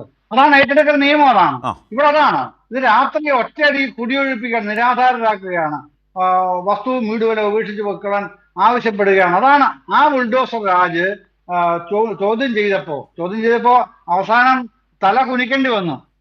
പിന്നെ ആരുടെ മുമ്പിൽ, അതെ. മറ്റാരുടെ മുമ്പിലില്ല തൗഫീഖ് രാജൻ തല കുനിക്കേണ്ടി വന്നത്. കേരള മുഖ്യമന്ത്രി സഖാവ് പിണറായി വിജയന്റെ മുമ്പിൽ തല കുനിക്കേണ്ടി വന്നു ഈ DK ശിവകുമാർ എന്ന ഉപമുഖ്യമന്ത്രിക്ക്, പിന്നെ അതിസമ്പന്നന്. അപ്പൊ ഒന്നുകൊണ്ട് ബൈരഗൌഡ എന്ന് പറഞ്ഞ റവന്യൂ മന്ത്രി, കോൺഗ്രസ് നേതാവ്, അയാളുടെ മണ്ഡലത്തിലാണ് ഈ യലഹങ്ക സ്ഥിതി ചെയ്യുന്നത്. അവിടെയാണ് ഈ കുടിയൊഴിപ്പിക്കൽ നടന്നത്. അപ്പൊ ഈ ബൈരഗൌഡയെ നിങ്ങളെന്തെങ്കിലും ചെയ്യുമോ? അയാൾ ചെയ്ത ഈ ജനാധിപത്യ വിരുദ്ധമായ നടപടിക്കെതിരെ അയാളെ ഒന്ന് സസ്പെൻഡ് ചെയ്യാൻ കോൺഗ്രസ് ഹൈക്കമാൻഡിനോ അല്ലെങ്കിൽ നമ്മുടെ ബഹുമാനായ KC വേണുഗോപാൽ MP സംഘടനാ സെക്രട്ടറിക്ക് എന്തെങ്കിലും ഒരു നടപടി നിർദ്ദേശിക്കാനാകുമോ? ധൈര്യമുണ്ടോ എന്ന് ഞാൻ ചോദിക്കുന്നില്ല, കാരണം വലിയ പോസ്റ്റ് ഇരിക്കുന്ന ആളല്ലേ KC വേണുഗോപാൽ. അത് ഒന്ന് ചോദിക്കാനെങ്കിലും ഒന്ന് വാ തുറക്കാൻ പറ്റുമോ? ശ്രീ തൗഫീഖ് രാജൻ, നിങ്ങളെ ബൈരഗൌഡ, നിങ്ങൾ എന്തിനാണ് ഈ പണി കാണിച്ചത്? നിങ്ങൾ കാണിച്ചത് ജനാധിപത്യ വിരുദ്ധമാണ്, പാർട്ടി ഇതിനോട് യോജിക്കുന്നില്ല, അംഗീകരിക്കുന്നില്ല, വിശദീകരണം ആവശ്യപ്പെട്ടു, വിശദീകരണം തരണം എന്ന് പറഞ്ഞെങ്കിലും ഒരു കത്ത് കൊടുക്കാൻ തയ്യാറാകുന്ന മാനസികാവസ്ഥ ഉണ്ടോ കോൺഗ്രസ് ഹൈക്കമാൻഡിന്? ഇല്ലല്ലോ. എന്താണ് സൂചിപ്പിക്കുന്നത്? ശരി, ഇവിടെ ശ്രീ ജയചന്ദ്രൻ പറഞ്ഞതുപോലെ തന്നെ ഈ പറഞ്ഞ സംവിധാനങ്ങളെ, കോൺഗ്രസിൻ്റെ സംഘടനാ സംവിധാനങ്ങളെയും കർണാടകത്തിലെ സർക്കാരിനെയും ഒക്കെ നയപരമായ അടക്കം ഇടപെടാനും നിർദ്ദേശിക്കാനും തിരുത്തിക്കാനും ശാസിക്കാനും ഒക്കെ കഴിയുന്ന വളരെ പ്രധാനപ്പെട്ടയാൾ കേരളത്തിൽ നിന്നുള്ള ഒരു MP ആണ് KC വേണുഗോപാൽ. AICC ജനറൽ സെക്രട്ടറിയാണ്. അദ്ദേഹം അടക്കം ഈ വിഷയത്തിൽ എത്ര ശക്തമായി ഇടപെടേണ്ടതായിരുന്നു എന്നൊരു പ്രശ്നം ഇതിനകത്തുണ്ട്. ഇതുമായി ബന്ധപ്പെടുത്തി തന്നെ ഞാൻ തൗഫീഖ് രാജൻ്റെ മറുപടിയിലേക്ക് വരുമ്പോൾ തന്നെ ഇതുമായി ബന്ധപ്പെട്ടൊരു വലിയ ചർച്ച നടക്കുന്നത്, വലിയ താരതമ്യങ്ങളുണ്ട് തൗഫീഖ്, നമ്മൾ എങ്ങനെയൊക്കെ നിഷേധിച്ചാലും. ഇപ്പോൾ മുഖ്യമന്ത്രിയുടെ ഇക്കാര്യത്തിലുള്ള ഇടപെടൽ വളരെ വലിയ തോതിൽ സ്വാധീനം ചെലുത്തപ്പെട്ടു എന്ന നിരീക്ഷണം നിൽക്കുന്നു. കേരളം ഇപ്പോൾ കർണാടക ഈ രൂപത്തിൽ പെരുമാറുമ്പോൾ കേരളം ഇത്തരത്തിൽ മനുഷ്യരെ ചേർത്തു പിടിക്കുന്നു. ഇപ്പോൾ ഉദാഹരണത്തിൽ ഏറ്റവും വലുതാണ് വയനാട്ടിലെ മോഡൽ ടൗൺഷിപ്പ്. അവിടുത്തെ ദുരന്ത ബാധിതർക്ക് കോൺഗ്രസ് അതിൻ്റെ ജന്മവാർഷികത്തിൽ ഡിസംബർ 28 ഇന്നലെ തറക്കല്ലിടുമെന്ന് പറഞ്ഞതാണ് സിദ്ദിഖ്, സ്ഥലം MLA. അദ്ദേഹം അതിൽ നിന്ന് പിൻവാങ്ങി. അപ്പോൾ ഈ താരതമ്യങ്ങളൊക്കെ നമ്മുടെ സമൂഹത്തിൽ നടക്കുന്നുണ്ടേ. അത് കോൺഗ്രസിനെ ബുദ്ധിമുട്ടിക്കാവുന്നത് കൂടിയാണ്, പ്രതിരോധത്തിലാക്കുന്നതുമാണ്. സിദ്ദിഖ് പറഞ്ഞത് കേട്ടുകൊണ്ട് ഞാൻ തൗഫീഖിലേക്ക് വരാം. പൂർത്തിയാകും. ഈ മാസം തന്നെ കോൺഗ്രസ് ഭവന പദ്ധതിയുടെ തുടക്കം കുറിക്കും. രജിസ്ട്രേഷൻ നടപടി കഴിഞ്ഞാൽ സ്ഥലം പറയും. സ്ഥലം ഞങ്ങൾ കണ്ടെത്തി, സ്ഥലത്തിന്റെ അഡ്വാൻസ് കൊടുത്തു, ഞങ്ങൾ അതിന്റെ ലീഗലായിട്ടുള്ള എല്ലാ ഫോർമാലിറ്റീസും ഞങ്ങൾ പൂർത്തീകരിച്ചു. ഞങ്ങളുടെ ആഗ്രഹം ഡിസംബർ മാസം 28 കോൺഗ്രസ് ജന്മദിനത്തിൽ ആരംഭിക്കണം എന്നുള്ള ആഗ്രഹം ഞങ്ങൾ പ്രകടിപ്പിച്ചിട്ടുണ്ട്. ഞാൻ പറഞ്ഞത് 28 കോൺഗ്രസ് ജന്മദിനത്തിൽ ഇതിന്റെ തറക്കല്ലിടണം എന്നാണ് ഞങ്ങളുടെ ആഗ്രഹം എന്നുള്ളതാണ് ഞാൻ പറഞ്ഞ കാര്യം. ആ സെന്റൻസ് തന്നെ പറയുന്നു, ആഗ്രഹം എന്നുള്ളതാണ് പറഞ്ഞത്. ഈ ചുരുങ്ങിയ ദിവസങ്ങൾക്കുള്ളിൽ, ഞാനിപ്പോൾ അതിൽ പറഞ്ഞൊരു 10 ദിവസത്തിനകം ഇൻ ഡീറ്റെയിൽ പത്രസമ്മേളനം അത് നിർവഹിക്കപ്പെട്ടതിന് ശേഷം നടത്തും എന്നുള്ളത് പറഞ്ഞു. ആ സമയത്ത് നമുക്ക് അതിന്റെ വിശദാംശങ്ങൾ പൂർണ്ണമായിട്ടും പറയാം. ഞങ്ങൾ അതിന്റെ എല്ലാ കാര്യങ്ങളും. തൗഫീഖ് ഇപ്പോഴും ആഗ്രഹത്തിൽ തന്നെ നിൽക്കുകയാണ്. ഇന്നലെ നല്ല ദിവസമായിരുന്നു, കോൺഗ്രസിന്റെ ജന്മദിനമായിരുന്നു, AK ആന്റണിയുടെ ജന്മദിനമായിരുന്നു. മാധ്യമങ്ങളൊക്കെ ആ രൂപത്തിൽ അത് കേക്ക് ഒന്നിച്ചു മുറിച്ചതൊക്കെ വാർത്തയായി വന്നു. ആഗ്രഹം നടപ്പാക്കാൻ കഴിയാത്ത നിലയിൽ നിൽക്കുന്ന കേരളത്തിലെ കോൺഗ്രസ്, കർണാടകയിലെ കോൺഗ്രസിന്റെ ഈ സമീപനം കേരളത്തിലെ കോൺഗ്രസിനെയും വലിയ തോതിൽ പ്രതിരോധത്തിലാക്കുന്നുണ്ട്. അവിടെ മതന്യൂനപക്ഷങ്ങൾക്ക് നേരെ എടുത്തിട്ടുള്ള ഒരു മനുഷ്യന് നേരെയും പാടില്ലാത്ത വിധം നിയമവിരുദ്ധമായി അവരെ കുടിയിറക്കി. പുനരധിവാസത്തെക്കുറിച്ച് ചിന്തിക്കേണ്ടി വന്നത് എങ്ങനെയാണ് എന്നതൊക്കെ ഇപ്പോൾ ഇന്ന് സമൂഹത്തിൻ്റെ മുമ്പിലുണ്ട്. ഇതും വലിയ ചർച്ചയാണ്. ഈ ഘട്ടത്തിൽ കേരളത്തിലെ കോൺഗ്രസിനെയും അത് ബാധിക്കുന്ന ഒരു കാര്യമാണ്. നിങ്ങളും സമാധാനം പറയേണ്ടി വരുന്ന ഒരു പ്രശ്നമാണല്ലോ അത്.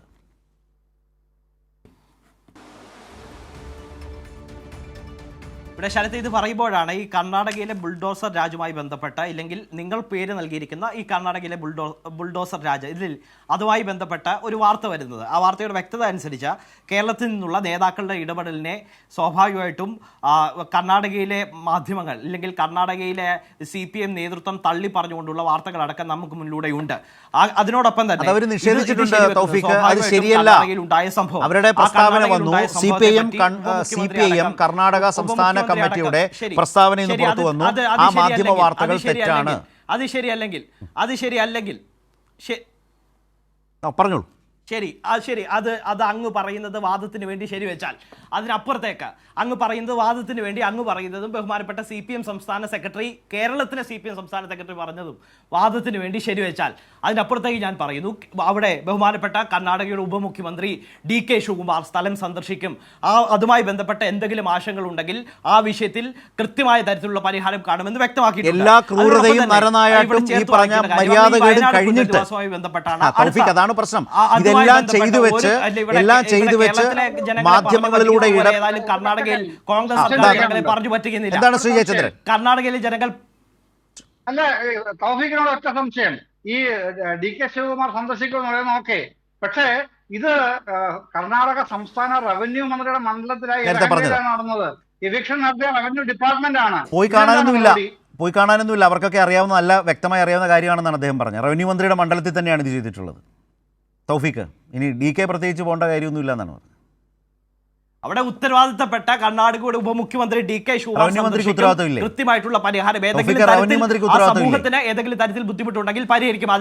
അല്ലാതെ CPM അജണ്ട കേരളത്തിലെ നടപ്പാക്കണമെന്ന് പറയരുത്. അതിനോടൊപ്പം തന്നെ ഈ വയനാട് പുനരധിവാസവുമായി ബന്ധപ്പെട്ട് അതിന് വളരെ കൃത്യമായി ബഹുമാനപ്പെട്ട TC MLA തന്നെ വളരെ കൃത്യമായിട്ട് മറുപടി പറഞ്ഞിട്ടുണ്ട്.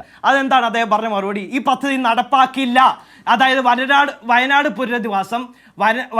പുനരധിവാസം നടപ്പാക്കില്ല, ഇല്ലെങ്കിൽ ഞങ്ങൾ നിർമ്മിച്ചു നൽകുമെന്ന് പറഞ്ഞിട്ടുള്ള വീടുകൾ നിർമ്മിച്ചു നൽകില്ല എന്ന് പറഞ്ഞുകൊണ്ട് ആ പദ്ധതിയിൽ നിന്ന് ഇന്ന് ഈ നിമിഷം വരെ പിൻവാങ്ങുന്ന ഒരു സാഹചര്യം ഇല്ല. എന്താണ് അദ്ദേഹം പറഞ്ഞത്? ഡിസംബർ 28-ാം തീയതി കോൺഗ്രസിന്റെ സ്ഥാപക ദിനത്തിൽ ഇതിന് തറക്കല്ലിടണം എന്നാണ് ആഗ്രഹം.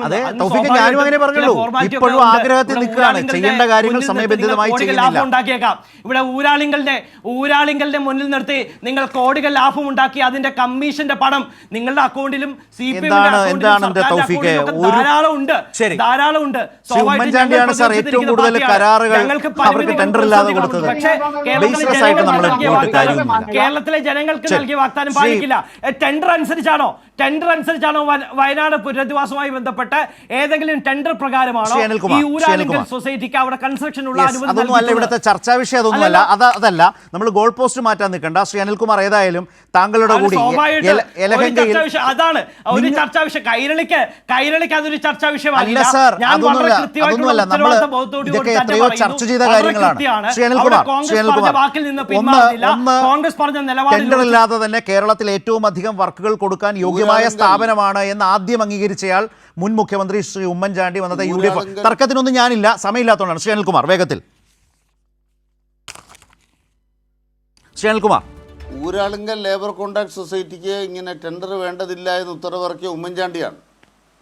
പിന്നെ അത് ഉത്തരവ് മാറ്റാൻ നിങ്ങൾക്കൊരവസരം കിട്ടിയില്ല. ഉമ്മൻചാണ്ടി 2016 പോയല്ലോ. ഞങ്ങൾ ഊരാളുങ്കലിനെ നിലനിർത്തിയിരിക്കുന്നത് എന്തുകൊണ്ടാണ്? ഏറ്റവും മാതൃകാപരമായ സ്ഥാപനം പ്രവർത്തിക്കുന്നു. കേന്ദ്ര സർക്കാരിൻ്റെ തന്നെ നമ്മുടെ ദേശീയപാത പദ്ധതി അവരിപ്പോൾ കാസർഗോഡ് പൂർത്തിയാക്കി. നിങ്ങളൊന്ന് കണ്ടു നോക്ക്. എന്നിട്ട് അവരെ ക്വാളിഫൈ ചെയ്യുക. അവർ നടത്തി ഏത് വർക്കാണ് മോശം നിങ്ങൾ പറയൂ. പിന്നെ കമ്മീഷൻ എന്നൊക്കെ നിങ്ങൾ പറയും. അതൊക്കെ നിങ്ങളുടെ രീതിയാണ്. പാലാരിവട്ടം മാതൃക, ഞങ്ങൾക്കത് ശീലമില്ല. അടുത്തത് എന്താ പ്രശ്നം എന്താണ്? യഹലങ്കയിൽ ഇവർ ഒഴിപ്പിക്കാൻ നിങ്ങൾ തീരുമാനിച്ചു. ശരി, എവിടേക്ക് ഒഴിപ്പിക്കും? അവരെ എവിടെ കൊണ്ട് താമസിപ്പിക്കും? ഏത് സ്ഥലം? അവിടെ കെട്ടിടം പണിയുന്നുണ്ടോ? അങ്ങനെയാണെങ്കിൽ കെട്ടിടം പണിത് ഇന്നയാൾക്ക് ഇന്ന കെട്ടിടം തീരുമാനിച്ചിട്ട് കൊണ്ട് മാറ്റിയാൽ പോരെ? പണിതിട്ട് മാറ്റിയാൽ പോരെ? നിങ്ങളെന്തായി പറ്റിയത്? അവിടെയുള്ള ആളുകളെ തല്ലിയിറക്കി, കെട്ടിടം ഇടിച്ചു പൊളിച്ചു. ഈ കെട്ടിടം എന്ന് പറഞ്ഞാൽ കുടിലുകളാണോ? അല്ല, എത്രയോ കൊല്ലം കൊണ്ട് മനുഷ്യൻ കെട്ടിയ കെട്ടിടമാണ്. 10-30 കൊല്ലമായിട്ട് മനുഷ്യൻ അവിടെ ജീവിക്കുന്നു. പൊളിച്ച കെട്ടിടങ്ങൾ കണ്ട കോൺക്രീറ്റ് കെട്ടിടങ്ങളാണ്. അതിന് കറണ്ട് എവിടെയുണ്ട്? അവിടെ റേഷൻ കാർഡുണ്ട്. ഞാൻ ചോദിക്കുന്നത്, കർണാടകത്തിൽ നടന്നുകൊണ്ടിരിക്കട്ടെ, കേരളത്തിൽ നടക്കുമോ? കേരളത്തിൽ നടക്കുമെന്ന്, കേരളത്തിൽ ഈ പരിപാടി നടക്കുമെന്ന് എൻ്റെ ചോദ്യം. കോൺഗ്രസിൻ്റെ പകുതി പറഞ്ഞാൽ മതി, മുസ്ലിം ലീഗുകാർ പറഞ്ഞാൽ മതി, ഞങ്ങളിത് മലപ്പുറത്ത് നടപ്പാക്കും. കേരളത്തിൽ LDFിന് മാതൃകയുണ്ടേ. ദേശീയപാതയ്ക്ക് വേണ്ടി സ്ഥലമെടുത്തപ്പോൾ നിങ്ങൾ സമരം ചെയ്തു. എന്താ പിണറായി വിജയൻ ചെയ്തത്? പിണറായി വിജയൻ ഫേസ്ബുക്ക് ഇട്ടിട്ട് ആ കർണാടകത്തിലെ സർക്കാരിനോട് പറയാനുള്ള ആർജവം പിണറായി വിജയൻ എങ്ങനെ ഉണ്ടായി? ഇന്ത്യ രാജ്യത്ത് ഏറ്റവും കൂടുതൽ കാശ് ദേശീയപാതയ്ക്ക് കൊടുത്ത മുഖ്യമന്ത്രിയുടെ പേരാണ് പിണറായി വിജയൻ. ദേശീയപാത തർക്കം വന്നപ്പോൾ പുള്ളി പറഞ്ഞു ഉയർന്ന വില കൊടുത്ത്. അപ്പോൾ ഞങ്ങളുടെ സ്ഥലം എടുത്തോ എന്ന് പറഞ്ഞ ആളുകൾ സർക്കാരിന് പിന്നാലെ നടക്കുക കേരളത്തിൽ. അതുകൊണ്ടാണ് പിണറായി വിജയൻ ആർജവം ഉണ്ടായത് കേട്ടോ. ശരി. കേരളത്തിൽ ദേശീയപാതയ്ക്കും മറ്റ് വികസന പദ്ധതികൾക്കും അതുകൊണ്ടാണ് ശ്രീ അനിൽകുമാർ ഇതുപോലെയുള്ള നടുക്കുന്ന വാർത്തകൾ വരുമ്പോൾ കർണാടകവും കേരളവും തൊട്ടപ്പുറവും ഇപ്പുറമുള്ള രണ്ട് സംസ്ഥാനങ്ങൾ ഭരണപരമായ ഇത്തരം താരതമ്യങ്ങൾ ജനങ്ങളുടെ മുമ്പിൽ വരുന്നത് വളരെ സ്വാഭാവികമാണ്. ഞാൻ തൗഫീഖ് വളരെ വേഗത്തിൽ ഒരു കാര്യം കൂടി, ഇപ്പോൾ മറ്റത്തൂരും പോരാഞ്ഞിട്ട് കർണാടകയിലെ ഈ പുകിലും പോരാഞ്ഞിട്ട് ഇപ്പോൾ BJP നഗരസഭ ഭരിക്കുന്നതിൻ്റെ പേരിൽ VK പ്രശാന്തിൻ്റെ ഈ പറഞ്ഞ MLA ഓഫീസിൽ കയറി പിടിക്കാൻ ഒരു ശ്രമം നടത്തിയപ്പോൾ അതിനെയും പിന്തുണയ്ക്കുന്ന ഒരു കോൺഗ്രസിനെയാണല്ലോ കണ്ടത്. ശബരിനാഥനൊക്കെ ശ്രീലേഖയുടെ വാദത്തെ ന്യായീകരിക്കുകയും അനുകൂലിക്കുകയും ചെയ്യുന്നത് ആ നിലയ്ക്കാണ് ആ വിഷയത്തെയും സമീപിച്ചത്. ഒന്ന് ചുരുക്കി വേണം പ്ലീസ്. അല്ല, നിങ്ങൾക്ക് വല്ലാത്ത രീതിയിൽ അതിനെ കണക്ട് ചെയ്യേണ്ട സാഹചര്യം ഉണ്ടാവും. അത്തരത്തിൽ വാർത്തകളെ വലിച്ചൊടിക്കരുത്. വളരെ കൃത്യമായിട്ട് ശബരിനാഥൻ പറഞ്ഞു, നിള ബ്ലോക്കിൽ MLA ഹോസ്റ്റലിലെ നിള ബ്ലോക്കിൽ 30-31 റൂം നമ്പർ ഉണ്ട്. തലസ്ഥാന നഗരിയിലെ ഹൃദയഭാഗത്തുള്ള MLA എന്നുള്ള നിലയിൽ അദ്ദേഹത്തിന് അത് ഓഫീസ് റൂമായി ഉപയോഗിക്കാം. എന്തുകൊണ്ട് ഉപയോഗിക്കുന്നില്ല എന്നുള്ളത് വളരെ കൃത്യമായിട്ട് ചോദിച്ചിട്ടുണ്ട്. ഇതിനപ്പുറത്തേക്ക് ഇവിടെ ഭൂരിപക്ഷ ന്യൂനപക്ഷ പ്രീണനം കാലാകാലങ്ങളിൽ നടത്തി അത് പരാജയപ്പെട്ടിട്ട് ഇവിടെ വല്ലാത്ത രീതിയിൽ അങ്ങ് ഇൻട്രോയിൽ അടക്കം പറഞ്ഞ ന്യൂനപക്ഷങ്ങൾ മറ്റത്തൂരിൽ ആശങ്കയാണ് എന്ന തരത്തിലുള്ള വീൺപിടിക്കൽ അതൊന്നും ഇനി നടപ്പാക്കാൻ പോകുന്നില്ല. സംഘപരിവാർ വിരുദ്ധ പോരാട്ടത്തിൽ വളരെ കൃത്യ അതായത് ഈ തിരുവനന്തപുരത്തെ വിഷയത്തിൽ BJPയുടെ സമീപനത്തെ ചോദ്യം ചെയ്യാതിരിക്കാൻ ശബരിനാഥൻ അടക്കം പ്രത്യേകം ശ്രദ്ധിച്ചോ? ഇത് ഒറ്റ കാര്യമുള്ളൂ, വളരെ ലളിതമായി മനസ്സിലാക്കാൻ കഴിയുന്നതാണ്. ഇടതുവിരുദ്ധ ശക്തികൾ എപ്പോഴൊക്കെ ഒന്നിക്കുന്നുവോ അപ്പോഴൊക്കെ LDFന് ക്ഷീണം ഉണ്ടാക്കാൻ സാധിക്കുമെന്നുള്ളത് തെളിയിക്കപ്പെട്ടൊരു വസ്തുതയാണ്. ഇത് മറ്റത്തൂരിലും തിരുവനന്തപുരത്തും അത് തന്നെയാണ് കാണുന്നത്. അതിന്റെ ഒരു എക്സ്റ്റൻഷൻ ആണ് അവർ ഇനിയും പ്രതീക്ഷിക്കുന്നതും. അതാണ് ജനങ്ങൾ കൂടുതൽ വ്യക്തതയോടെ മനസ്സിലാക്കിക്കൊണ്ടിരിക്കുന്നതും എന്നുള്ളതാണ് അതിൻ്റെ അകത്ത് ഗുണപാഠം അത്രയേ ഉള്ളൂ. ഏതെങ്കിലും തരത്തിൽ ഗവൺമെന്റ് പോരിന്റെ മറ്റൊരു ലൈറ്റ് വെർഷൻ ആണ് ഈ കണ്ടത്. ശരി, എങ്ങനെയുണ്ട് ആ വാദം ശ്രീ ജയചന്ദ്രൻ? മനസ്സിലായില്ല. ഗവർണർ ഗവൺമെന്റ് പോരുവാണ് ഇവിടെ ഗവൺമെന്റ് വ്യാജ ഏറ്റുമുട്ടൽ നമ്മൾ കണ്ടതാണ്. അതിന്റെ ലൈറ്റ് വെർഷൻ ആണ് ഇപ്പോൾ കാണുന്നത്. അല്ല, അതിൽ നിങ്ങൾ എന്തിനാണ് അങ്ങനെയാണെങ്കിൽ അതിൽ പോലും അതിലേപോലെ തന്നെ എന്തിനാണ് അനുകൂല വിധി കിട്ടുന്ന തലേദിവസം അങ്ങനെയാണെങ്കിൽ നിങ്ങൾ എന്തിനാണ് BJPക്കൊപ്പം ചേർന്നത്? ഗവർണർക്ക് നിങ്ങൾ അതിൽ BJP ന്യായീകരിക്കുന്നു, ശ്രീലേഖ എന്തിനു ന്യായീകരിക്കുന്നു? ആ വാദമാണ് ശരിയെന്നല്ലേ ശബരിനാഥൻ വിശ്വസിക്കുന്നത്? അല്ല, MLA ഹോസ്റ്റൽ മുറിയിലെ ആണെന്നേ MLA ഹോസ്റ്റൽ മുറിയിലെന്ന് ചോദിച്ചത് ശ്രീലേഖ ചോദിച്ച അതേ വാദമല്ലേ? അല്ലെ BJP ചിന്തിക്കുന്നതല്ലേ? അദ്ദേഹത്തിന് തലസ്ഥാന നഗരിയിൽ MLA ഹോസ്റ്റലിലെ ബ്ലോക്ക് ഉണ്ട്. അത് BJP പറയുന്ന BJP എത്തിയ ആർഗ്യുമെന്റിലേക്ക് എത്തിയതാണ്. ശ്രീ അനിൽകുമാർ, ഇവിടെ ശ്രീ ശബരിനാഥൻ പറഞ്ഞ ശബരിനാഥനോട് പ്രശാന്തിന് പറയേണ്ടി വന്നു ശബരിനാഥന്റെ സൗകര്യത്തിന് വേണ്ടിയിട്ടല്ല ആഫീസ് തുറന്നിരിക്കുന്നത്. 140 മണ്ഡലങ്ങളിലും MLA-മാർക്ക് ഓഫീസുകളുണ്ട്. ഇവിടെ മണ്ഡലത്തിൽ MLA ഹോസ്റ്റൽ ഉള്ളതുകൊണ്ട് അത് മതി എന്ന് ശബരിനാഥനും പറയുന്നു. അതിന് പറ്റുന്ന രീതിയിലേക്ക് ഒരു ആഖ്യാനം ശ്രീലേഖ തുടങ്ങി വെക്കുന്നു. തിരുവനന്തപുരത്തെ BJP നഗരസഭ ആ രീതിയിലേക്ക് അതിനെ നീക്കുന്നു. കോൺഗ്രസ് അതിനൊപ്പം ചേരുകയാണോ ഉണ്ടായത്?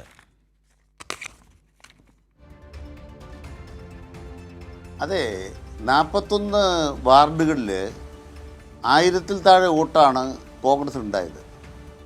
അതിൻ്റെ ഭാഗമായിട്ടാണ് ഭരണം പിടിച്ചത്.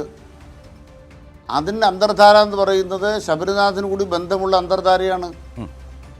ശബരിനാഥ് ജയിച്ചിട്ടുണ്ടാവും, പക്ഷെ മറുഭാഗത്ത് കോൺഗ്രസിന്റെ ഇത്ര വേഗം അത് എക്സ്പോസ്ഡ് ആയോ ശ്രീ അനിൽകുമാർ? ഇത്ര വേഗം അത് എക്സ്പോസ്ഡ് ആയോ? ശബരിനാഥൻ അതങ്ങനെ തുറന്നു വിടുകയായിരുന്നോ? ആ ഒരു താല്പര്യമോ ബന്ധമോ അല്ലെങ്കിൽ മറ്റെന്തോ?